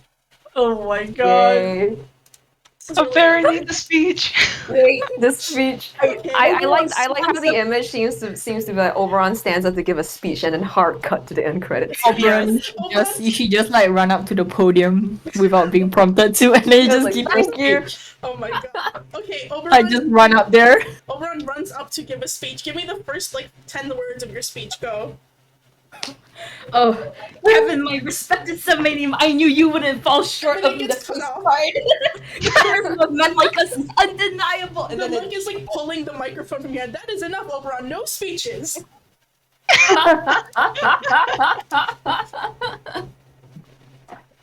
But yeah, we'll kick back next week. Remember how many tickets you have. Got it. And 22. then we Plus will 5? roll, plus 5, yeah. So here's the rolls, just so I'm being truthful. Truly. Can we put it in one of the like post office maybe? Along with the ticket number? Just so we Yes. don't Yeah, here we forget. go. Let's put in post office. 22 lottery tickets. I guess you could put the rules there too if you want. Okay, yeah, I'll put that there too. Thank you, thank you. Okay. Oh, 61. It's okay. I think I used up all my luck today. Oh wait. Honestly, it's not even that bad of a roll. Dude, Not bad. Pretty Yeah, decent. you're still yeah. recording, right? Yeah. Should I pause it? Okay. Okay, good job, everybody. Okay.